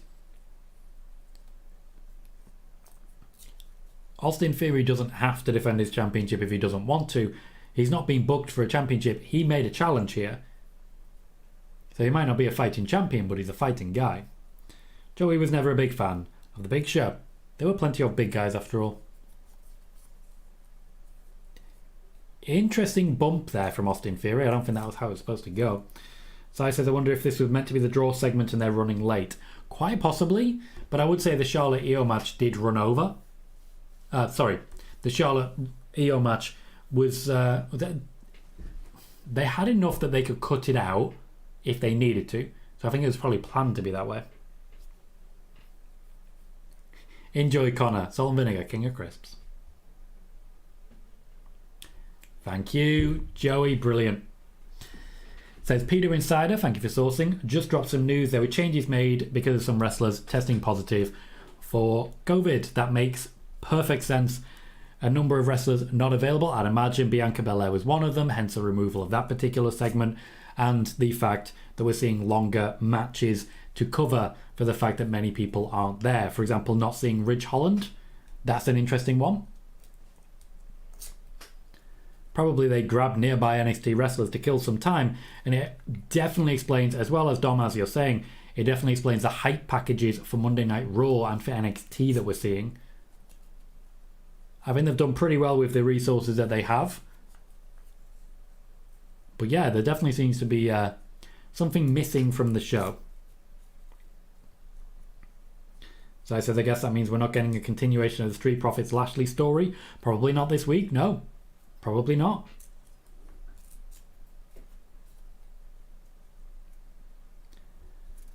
Now, of course, Roman Reigns is pretty heavily protected, being immunocompromised. Roman Reigns does not walk around backstage. It's one of the reasons they've set up the character that they have. He's able to separate himself from most of the people on the roster and just guarantee his own personal safety. We'll see how that plays coming down to the ring. True, Connor, fair point. If I was them, I'd have just recorded everything and then just given them a couple of weeks off. Leon says, I've enjoyed it thus far. SmackDown's been okay. The wrestling quality's been brilliant. I know there's a couple of awkward moments and a bit of lack of chemistry at time, but generally the quality's been there.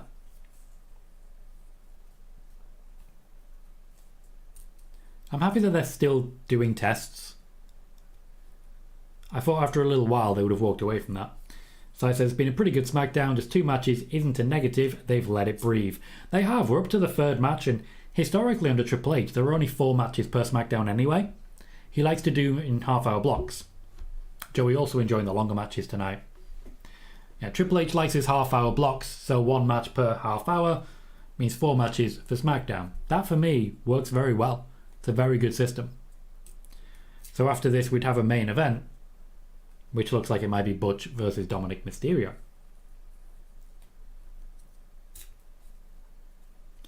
True, Joey, I wouldn't necessarily refer to it as positives, but I get what you're saying.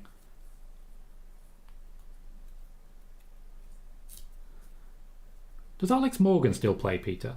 I always like Alex Morgan. She buff. So we're back into commercial break. We're almost at the point where we're 2/3 of the way through SmackDown. If they are running low on people, I think they've done an extremely good job here with the rewrites that we have. Thank you, Kieran. No, I'm not saying you mean it in a bad way, Joey. I completely understand what you're saying. They have more than enough talent to fill in any gaps that there are. So I'd say we're creating opportunities here, and it's a good thing. Iyo got a pretty prolonged match with Charlotte Flair. Santos Escobar gets an opportunity here against Austin Theory, which likely we'll all forget about going forwards, and that's absolutely fine. And then whatever happens in the main event. If we're going to get a main event of Butch versus Dominic Mysterio for an NXT North American Championship, I think that's a pretty good opportunity for everyone involved. Of course, that would be the main event match. The actual main event will still be Jey Uso and Roman Reigns, but I'm not upset by that. Not upset at all. If anything, that's how it should be.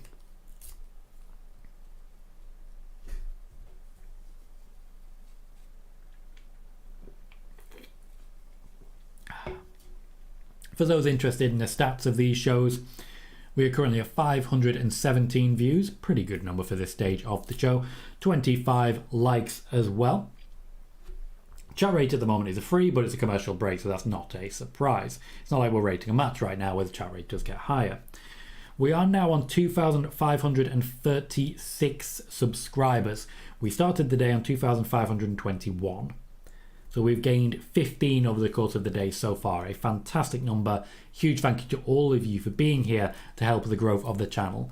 4 more subscribers gets us to 2,540 and very much back on track to where we were before I buggered off to Paris. Hector says maybe this is a Nick Khan move. Let's not forget he's trying to sell NXT as a 3rd brand and get a TV deal.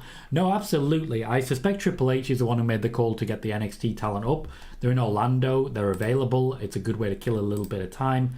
I personally think it's a right move. But Nick Khan is not involved in the day-to-day. He isn't. Bailey says the 4-way men's match probably went over. Possibly. I don't necessarily think so. I think they're just going for that half-hour segment. Sean says, do you know if it's true that Logan Paul is pitching to open SummerSlam? Yes, Logan Paul has openly stated that he is asked to open SummerSlam so we can get to a boxing match. It would be a very good spot for Logan Paul and, of course, Ricochet. If you don't close the show, you want to open it. And let's not forget, Logan Paul wanted to work Ricochet, and that's where we are now. Connor says an NXT champion main eventing a SmackDown is giving flashbacks to that SmackDown after the Saudi show, which built to the Survivor Series with NXT. Interesting fact from that, Adam Cole beat Daniel Bryan. He was not allowed to beat Seth Rollins.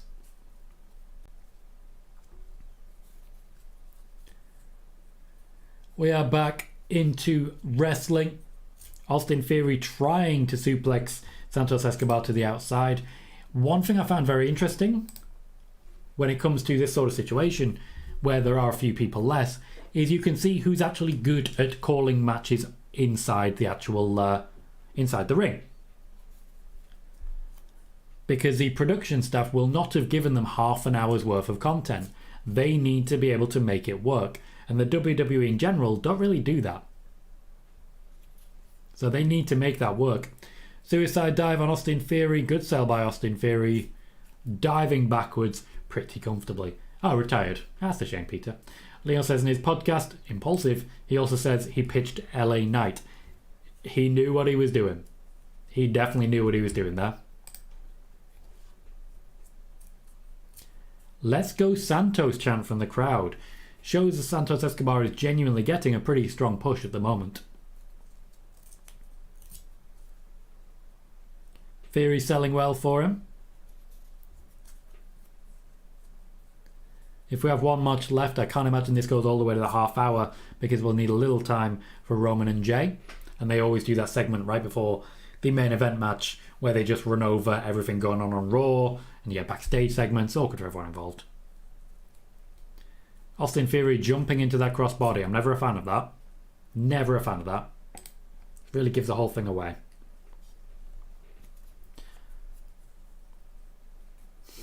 Peter says, ignore me, she's co-captain. There you go then. Brad says, I thought they normally don't let wrestlers leave the show before it's over. Did someone leave? Yeah, it's Logan Paul, mate. He's asked for special dispensation.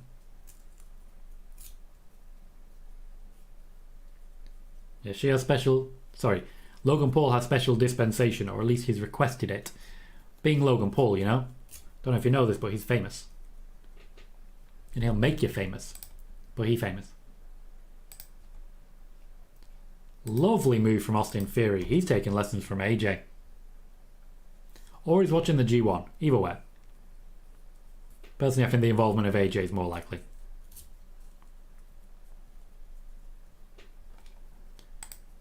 I love that every now and then they just show replays of a guy getting punched. Like I kind of love it. Escobar giving the game away there with the open eyes. He needs to work on that. The crowd seem to be into this, largely because Santos Escobar is Escobar. I appreciate that, Peter. As I say, when it comes to these shows, I think most people only really listen to them as a podcast style, rather than actually watching, so I don't worry too much about what I'm doing on screen. Pardon me. Yeah, don't worry too much there. That's some very soft punches from Austin Theory off the top of the turnbuckle. Connor says, if Logan opens, that means Brock Lesnar will be having a mid-card pay-per-view match. Got to be the first for a while. Yeah, it would be.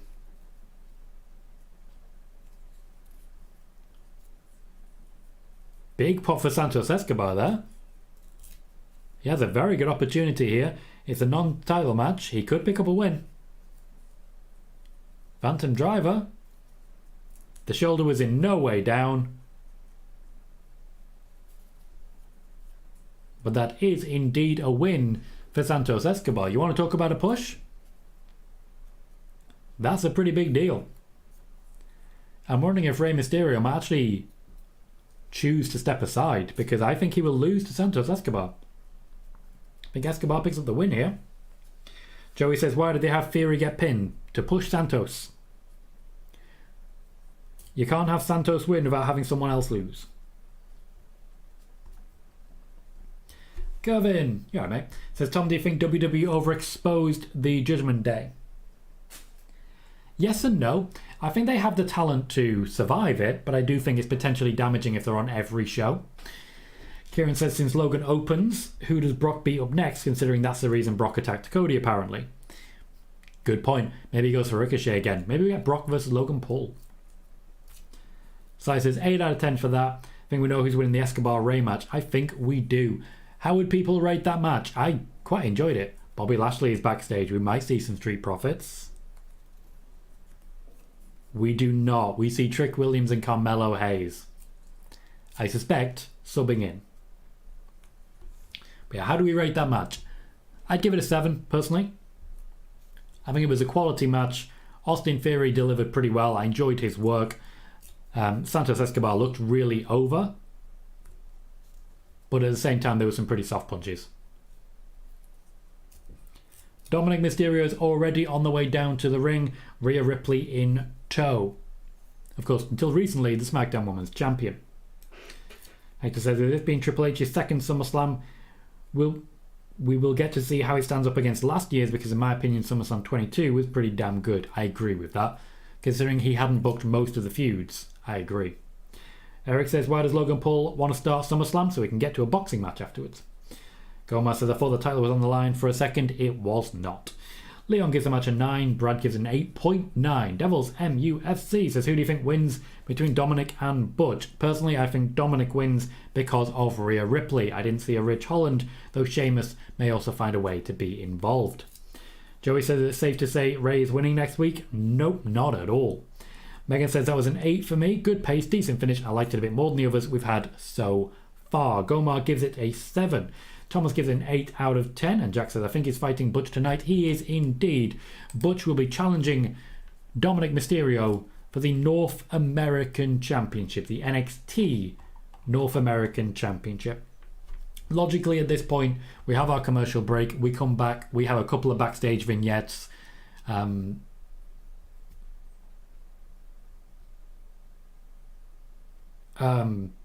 Butch starts his entrance. Sorry guys, I had a moment there. I think I've explained to most of you what those moments are now. Do apologise.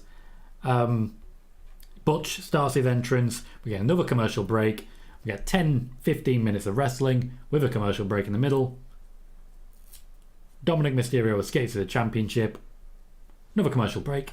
And we get Roman and Jey for the last 10 minutes. Makes sense to me. That's usually how we go.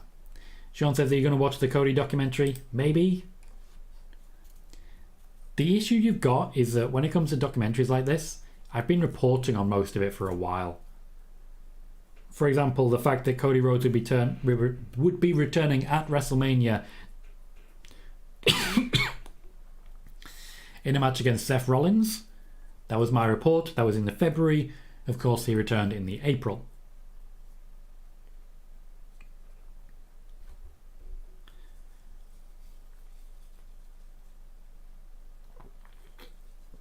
I remember the WWE Chronicle with Sasha Banks after she returned. After I believe it was WrestleMania 32. And people were horrified with what they were seeing once they found out what was going on. I'd already reported what was going on. Lucky enough to have that one. And I enjoy reports like those where I can come out and say, hey, leave her the fuck alone. Just leave her alone. Why is everybody so panicky? Just leave her alone. The issue is, of course, those reports don't make the headlines because they're not incendiary enough. They're not clickbaity enough. Basically, me coming in and saying, yeah, Sasha Banks hasn't spat her dummy out. She hasn't walked away from the company. She asked for a break and she got it. Why is everyone concerned? That doesn't make headlines. Peter says C. Ridge is being blamed for another injury. Is he? What happened there? He didn't injure Bailey. What are you on about? He didn't injure Liv Morgan. Who's injured? Have I missed someone? It's not impossible. I try my best to keep on top of it all, but there's a lot of wrestling news, guys. A lot of wrestling news.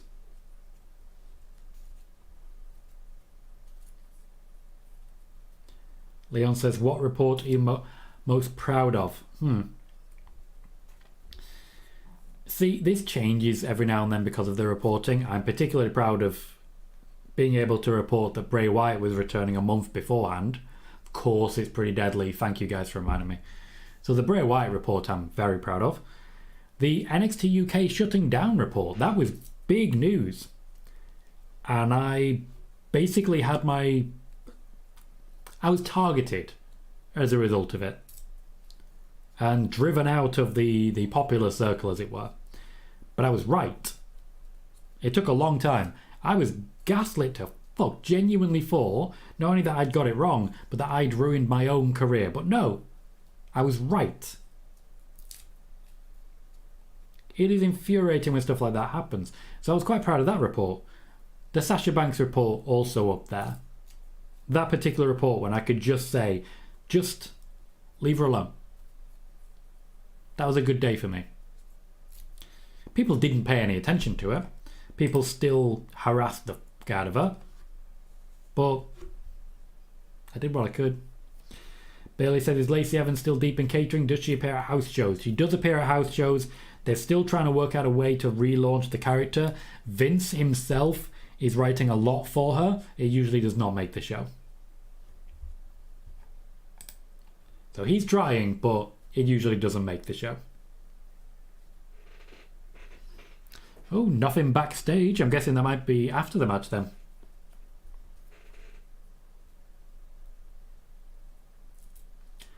The Brawling Brutes intro vignette is literally just pictures of Sheamus. It's awkward.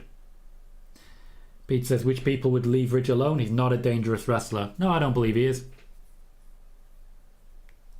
I don't believe that at all. Especially blaming him now, knowing that Big E's backstage. To my knowledge, by the way, it's not just Big E. The New Day are backstage. We're getting a recap.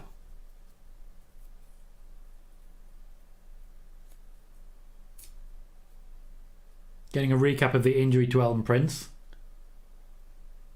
Still wrestled the match. Still won the match, in fact. Credit where it's due.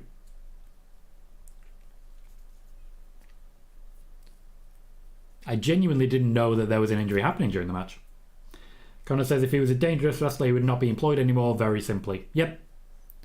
There's a reason Nia Jax is no longer with the company, for example. Bailey says they should send Lacey to NXT and give the chance Mandy Rose had to revive her career. No, I completely understand that, Bailey. I think that's a good shout, apart from one thing. Whose spot are you taking? When Mandy Rose went down, the women's division was not in a great spot, and she helped to elevate it. Whose spot is Lacey taking? Is she taking Tiffany Stratton's spot?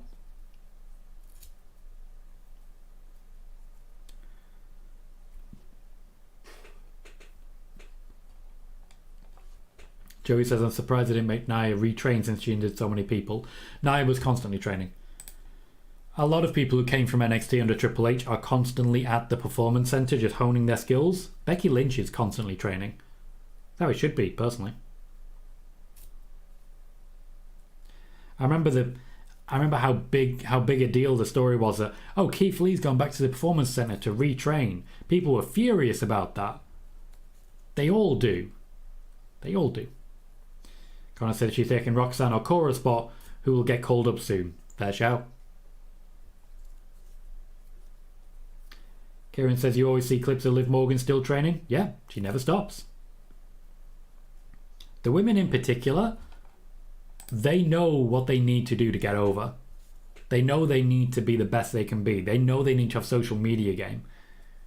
They're fighting way harder than most of the men do. Way harder. Bailey agrees. Send Cora Jade up and Lacey down. Good swap.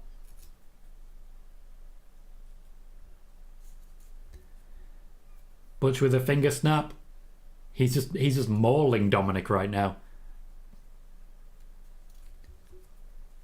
Dominic just trying to survive. Rhea Ripley had a chain in her pants. She had a chain in her pants. How can you not love this dynamic? Like, how? This can't be the finish, surely. Way too early in the night. Oh, there's Rich Holland. I'm not so sure anymore. Oh, I love that suplex. I love that suplex. LP Soldier says, how long will Dom be the NXT North American champion? Well, that very much depends on the finish of this match. No, it isn't, Joey. No, it isn't. He was Bearcat for a while, and they told him he had to basically claim credit for the name change, even though he wasn't involved in it at all. It was an awkward time for WWE, I tell you that. They made a lot of people do things that they did not want to do. James says, how many ads? Jesus. Well, honestly, asking Jesus is probably the right call, because WWE don't seem to have any idea. As we head into the final half hour, I'm currently at 2,539 subscribers, one away from 2,540. If you've not done so yet, please do consider subscribing. You will get a lot of content. We do 5 hours a week, usually, of content here. Spoiler warning for 2 hours of that, Smackdown watch party for 2 hours of that, and then whatever goes on for premium live events. Spoiler warning, today was focused mostly on previous reports of WWE releases. We also talked about Rhea Ripley, about Vince McMahon and his involvement, about Shane McMahon being backstage, and about how Triple H is currently booking SummerSlam. So I implore you all to check that out and subscribe for more content like that in the near future.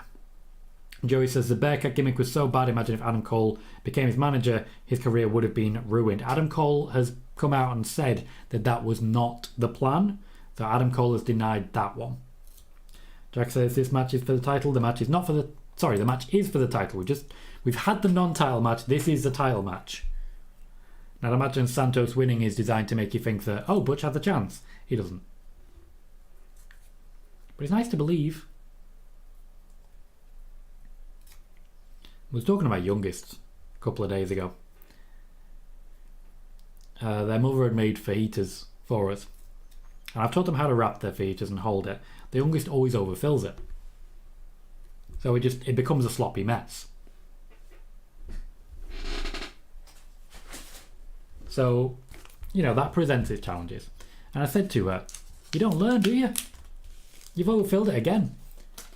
And she just looked at me and said, believe in me. It did fall apart, but you got to give credit where it's due there. 10-year-old's just like, no, believe in me. I like that. It's sweet. Joey says, for Adam said in an interview there were talks of him getting a new look. Not that I'm aware of, no. I know that was the case for FDR. Sean says, I've told people Adam said him managing Keith wasn't going to happen. They didn't believe Adam. They should probably believe Adam. Ellen Prince of Pretty Deadly is on his way down to the ring, looking for a bit of revenge from Ridge Holland and Butch. Oh, is this going to be a kayfabe injury? I wouldn't love it, but I also wouldn't hate it, to be fair.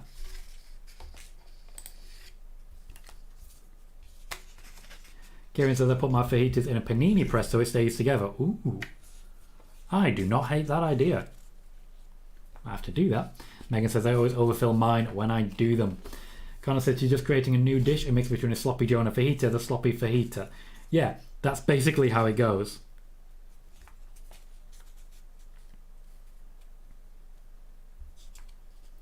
Joey says, which one was worse, Bearcat Lee or Helmet Cross?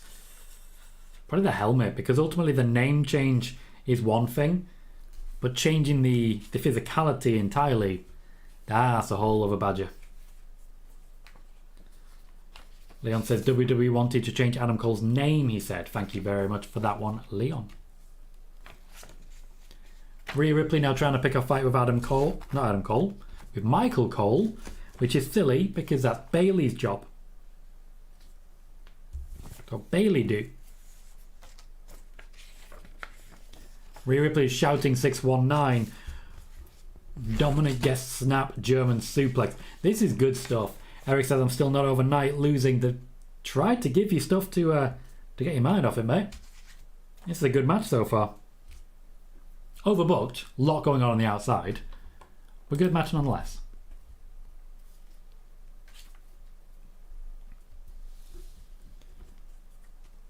Wilson taking the brunt of the damage. Ellen Prince has his back to Butch and Ridge Holland, and I imagine he's going to get snatched here. Kate Wilson ran away.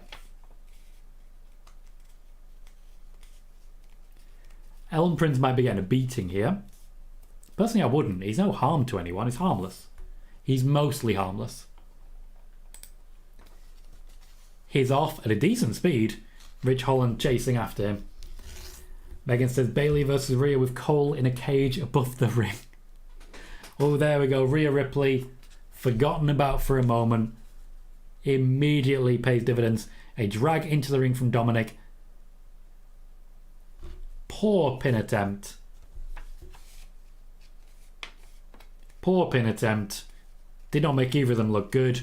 But Dominic does retain the North American Championship due to outside of the ring shenanigans. Gomar says kayfabe injuries are okay as long as they contribute well to a story and are not distasteful. I don't believe this is a kayfabe injury, but if it was, I wouldn't be upset. I think they're using it in a good way. And I think the characters benefit from having something like this. If you've got good personality, you don't really need to worry too much about crutches like this, but hey, if it works.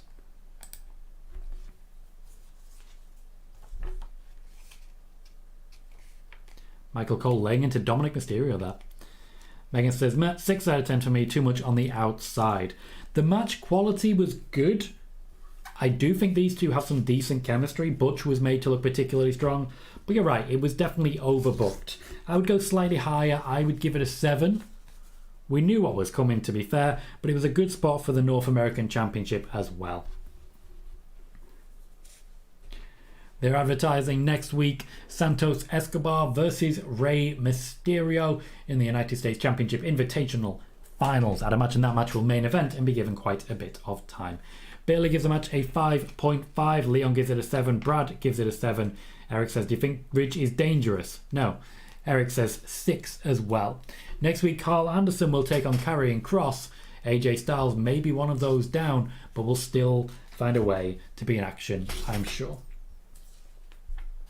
Karrion Kross also might have an opportunity to win against Carl Anderson, which he does not have against AJ Styles. Jey Uso's music has hit. He is on his way down to the ring. What's that you're wearing there, Jay? Are you wearing a Tribal Chief shirt? Because if so, you're probably not going to... The real Chief. Yeah, you're not winning at SummerSlam. Eric gives the match a 6. Genuinely, that shirt makes me think he has no chance. So we'll have a commercial break. We will have one more commercial break before the end. So I'd imagine Jay's going to cut a promo. Roman's going to come down, commercial break. Roman will cut a promo. They'll get a bit scrappy. Solo will beat down Jay. Job done. Seriously though, what is rules of engagement? What's happening there? Megan says, Usos theme dance party time. I love the jeans. They are very good jeans. I would wear those jeans. I'm a sucker for white jeans in general. He looks damn good in them. Gomar says, oh no, that does not give me much hope. Nor I, mate, nor I. Getting a rundown of Raw, the face-to-face between McIntyre and Gunter. More, of course, for Cody Rhodes and Brock Lesnar. And everything going on with Becky Lynch and Trish Stratus. Judgment Day have very much taken over, and they'll be featured very heavily in the build-up here. Thanks for the updates, Peter. I appreciate it. Connor says, Jay's asking Roman to be his husband. They're getting engaged. They are related, mate. Incest?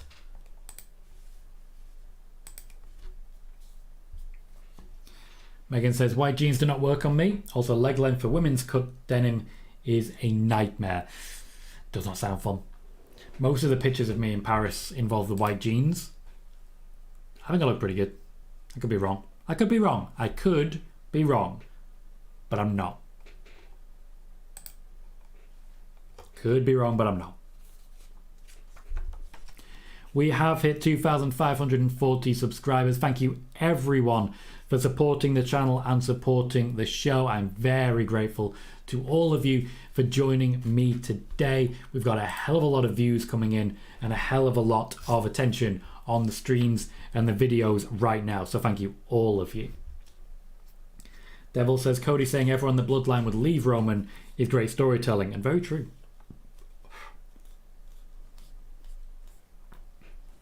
Interesting, Connor. Very interesting.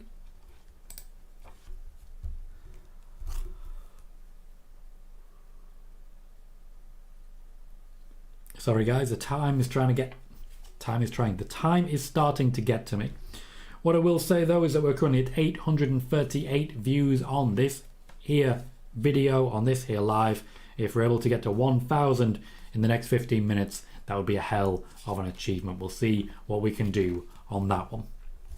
Gomar says, Zilla Fatu's debut attire was cool. All white jeans and shoes, along with the arm wrap. Knows how to represent. Absolutely knows how to represent. So yes, it's been a very successful day for the channel. 19 new subscribers. 19. We are very much back on track from where we were when it comes to Paris way back when, and there just seems to be a lot of interest in certain videos. One of my, well, essentially, Monday's spoiler warning has exploded. I don't know why. I genuinely have no idea, but it has. Genuinely just gone boom. And I will absolutely take it. There was a while between Paris and now where the channel did slow down. It did. There was nothing we could do about it. It was just one of those where YouTube stopped advertising the channel. Stopped trying to find new viewers. I left it alone for a week and it didn't like it. I get it. I honestly can't blame YouTube for that. But that is not the plan going forwards. In my time off in August, which will be around the middle of it, when I'm going on holiday, I'll be sure to keep the shorts coming. And of course, you get plenty of content when I go to All In as well. Wow. Peter, who's Alex Morgan? You said she wasn't there. She said she retired. How could she miss a penalty if she's retired? That's not good news.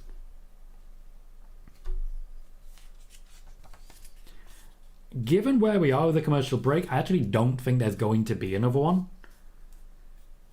We're too close now to the final 10 minutes. So it looks like it's just going to be bloodline time. Roman, of course, is there. Jey Uso is there. Solo Sikoa will play a part in this. I don't know what part that's going to be, but he'll play a part in it.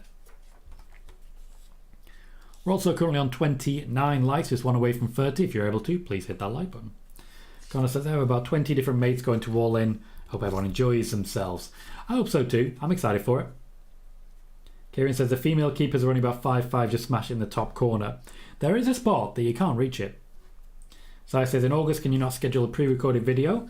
Does that affect YouTube plugging you if it's not live? I can. I definitely can. I intended to do that last time, but there's just a lot going on at the time. So I ran out of time to do so. I am planning a few things closer to the time on this one, where I'll just pre-record some news, keep hold of a bit of it, maybe take some shorts as well during the event, and just basically make sure that YouTube doesn't forget me. We've only about 10 minutes of Smackdown left to go. Roman Reigns is starting his entrance. You might as well call it now, because you know this is going to take the whole damn time.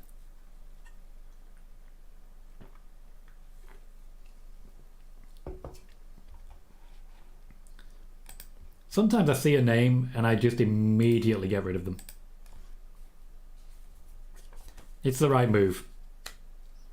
If you all saw the person who's undoubtedly a troll, I'm sure you'll agree with me.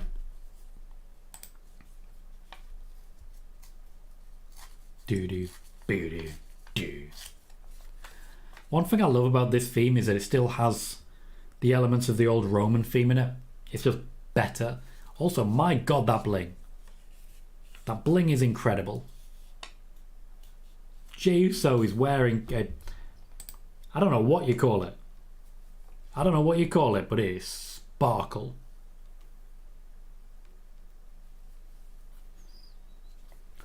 Roman, of course, rocking the pyro, as he should. Jey Uso looking tormented in the ring. I would genuinely have loved to know what the whole rules of engagement thing is going to be before we actually get to it. Like, what is it? What message are you trying to send here?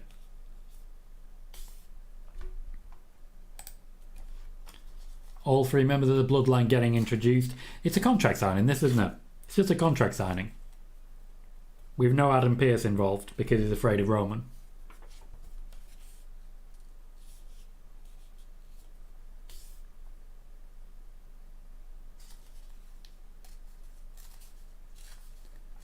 $1,055 days.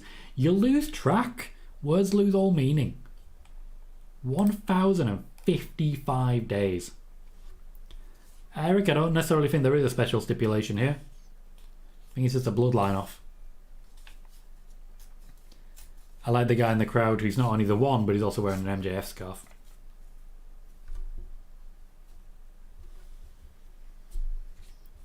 This won't be a particularly long segment. They don't have time for that. Which means it has to be intense. Megan says Roman won in the Thunderdome.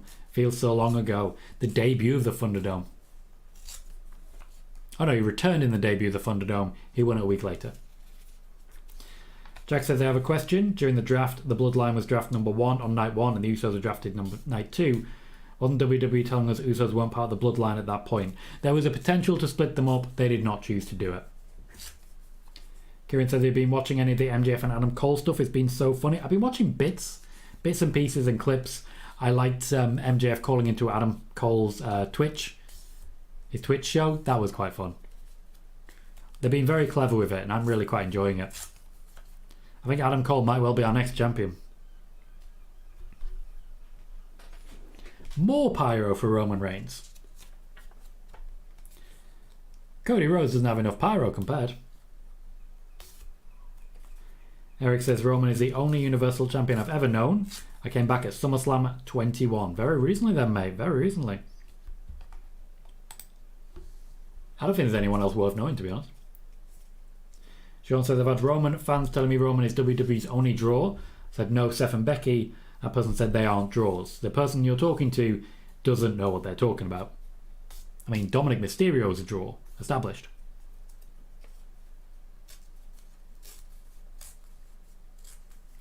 Roman just leaving the crowd to G themselves up. Jey Uso hovering in the corner behind them. Roman having his back to his opponent is not very Roman Reigns.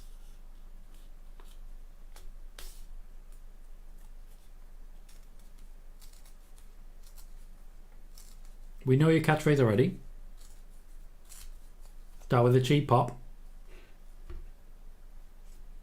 I've been to Orlando. It's a nice place.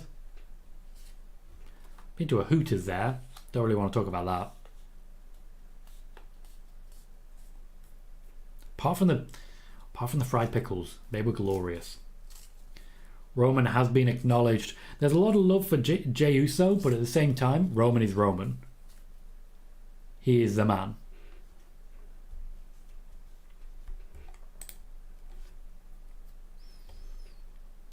Roman, of course, moving his chair to a position as head of the table.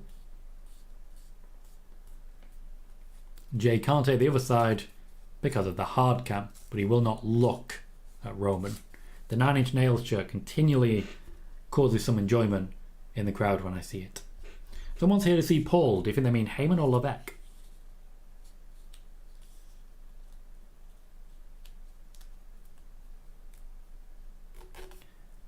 Jey essentially trying to... Roman essentially trying to intimidate Jey into backing out here. Come on, Jey, let's see what you've got.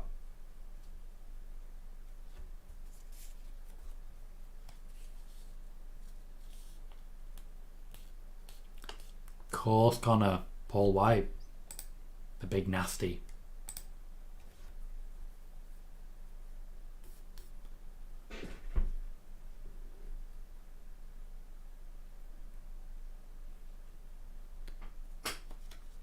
I do like this. This is still the combination of Jimmy and Jey. Jey has Jimmy's back. Even against Roman. He called his shot.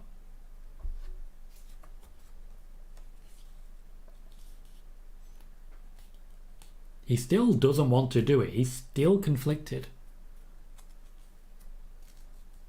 He kind of wants to stay with Roman. But Jimmy is his brother.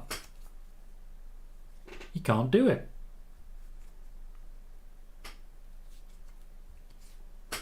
Megan says, I'd like to take the time to say that Roman needs to step aside a second because I would like to acknowledge the bluey balloons in the crowd. That's been bouncing around for a while. Even I recognise it and I had no idea who Bluey is. Roman Reigns has signed the contract. Paul Heyman reclaims his pen. Jey tore it up. I don't understand what's happening there. That's your match.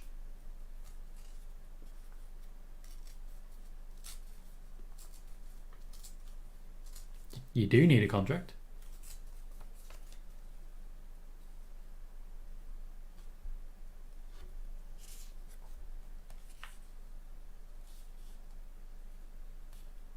Tribal combat, okay.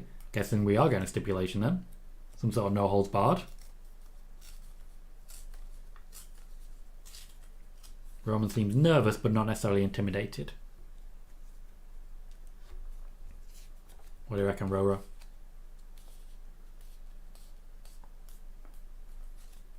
What's tribal combat then?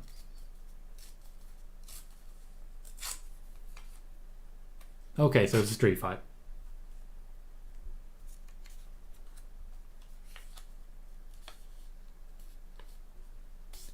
This is dumb, Jey. Solo's right there.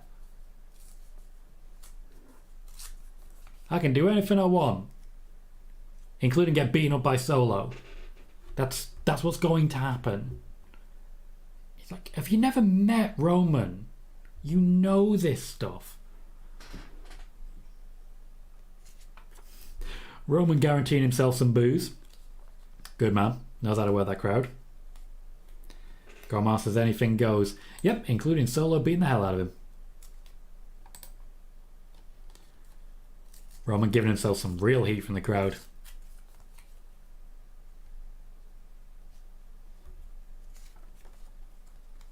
Again, not wrong from Roman.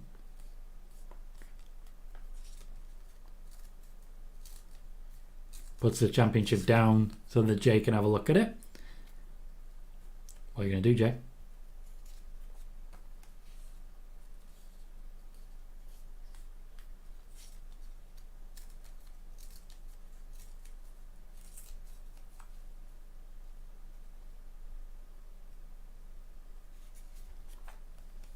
Seems like Roman's trying to back out here. Crowd's starting a tribal combat chant, naturally.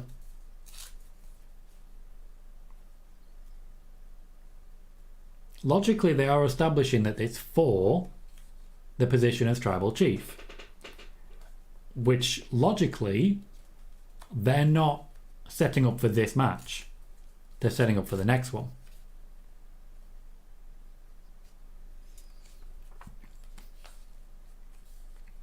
Jey Uso wants to take over, but I don't see him in that role.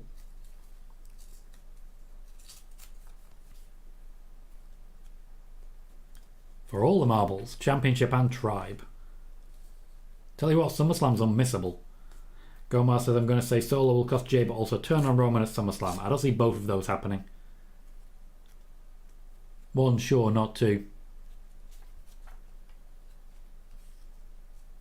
They're making it official here. There's a whole ceremony. Whatever happened to Trial by Stone? Trial by Stone was amazing. Bailey says Roman goes through WrestleMania, correct? I suspect so. Then the next tribal combat will be a Solo Sikoa. Solo went after Jey. Roman stopped him.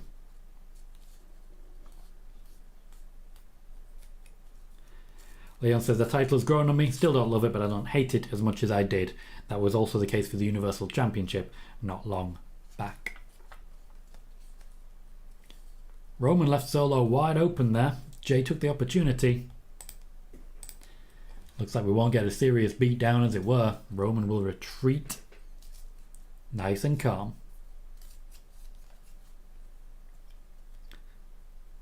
And it cost us a table.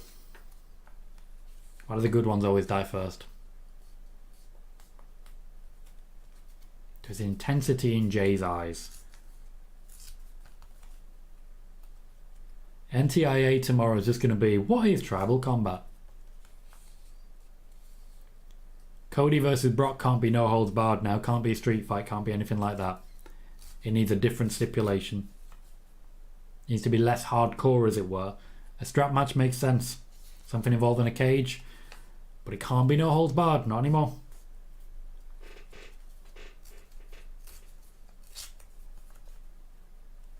Okay, so Michael Cole has confirmed that the title of the Tribal Chief is also on the line.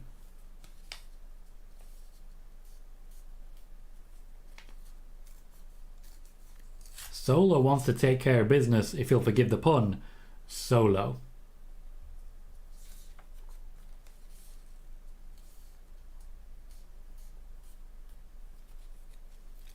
I don't know how this is going to go. which is good. It's good news.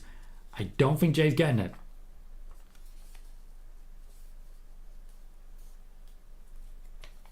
I don't think Jey's getting it. We'll see how it goes. As we wrap up, they're advertising SmackDown for next week. Rey Mysterio versus Santos Escobar. Likely our main event. For who will be taking on Austin Theory for the title. It's the only thing they've really announced. We'll only have 1 week left until SummerSlam.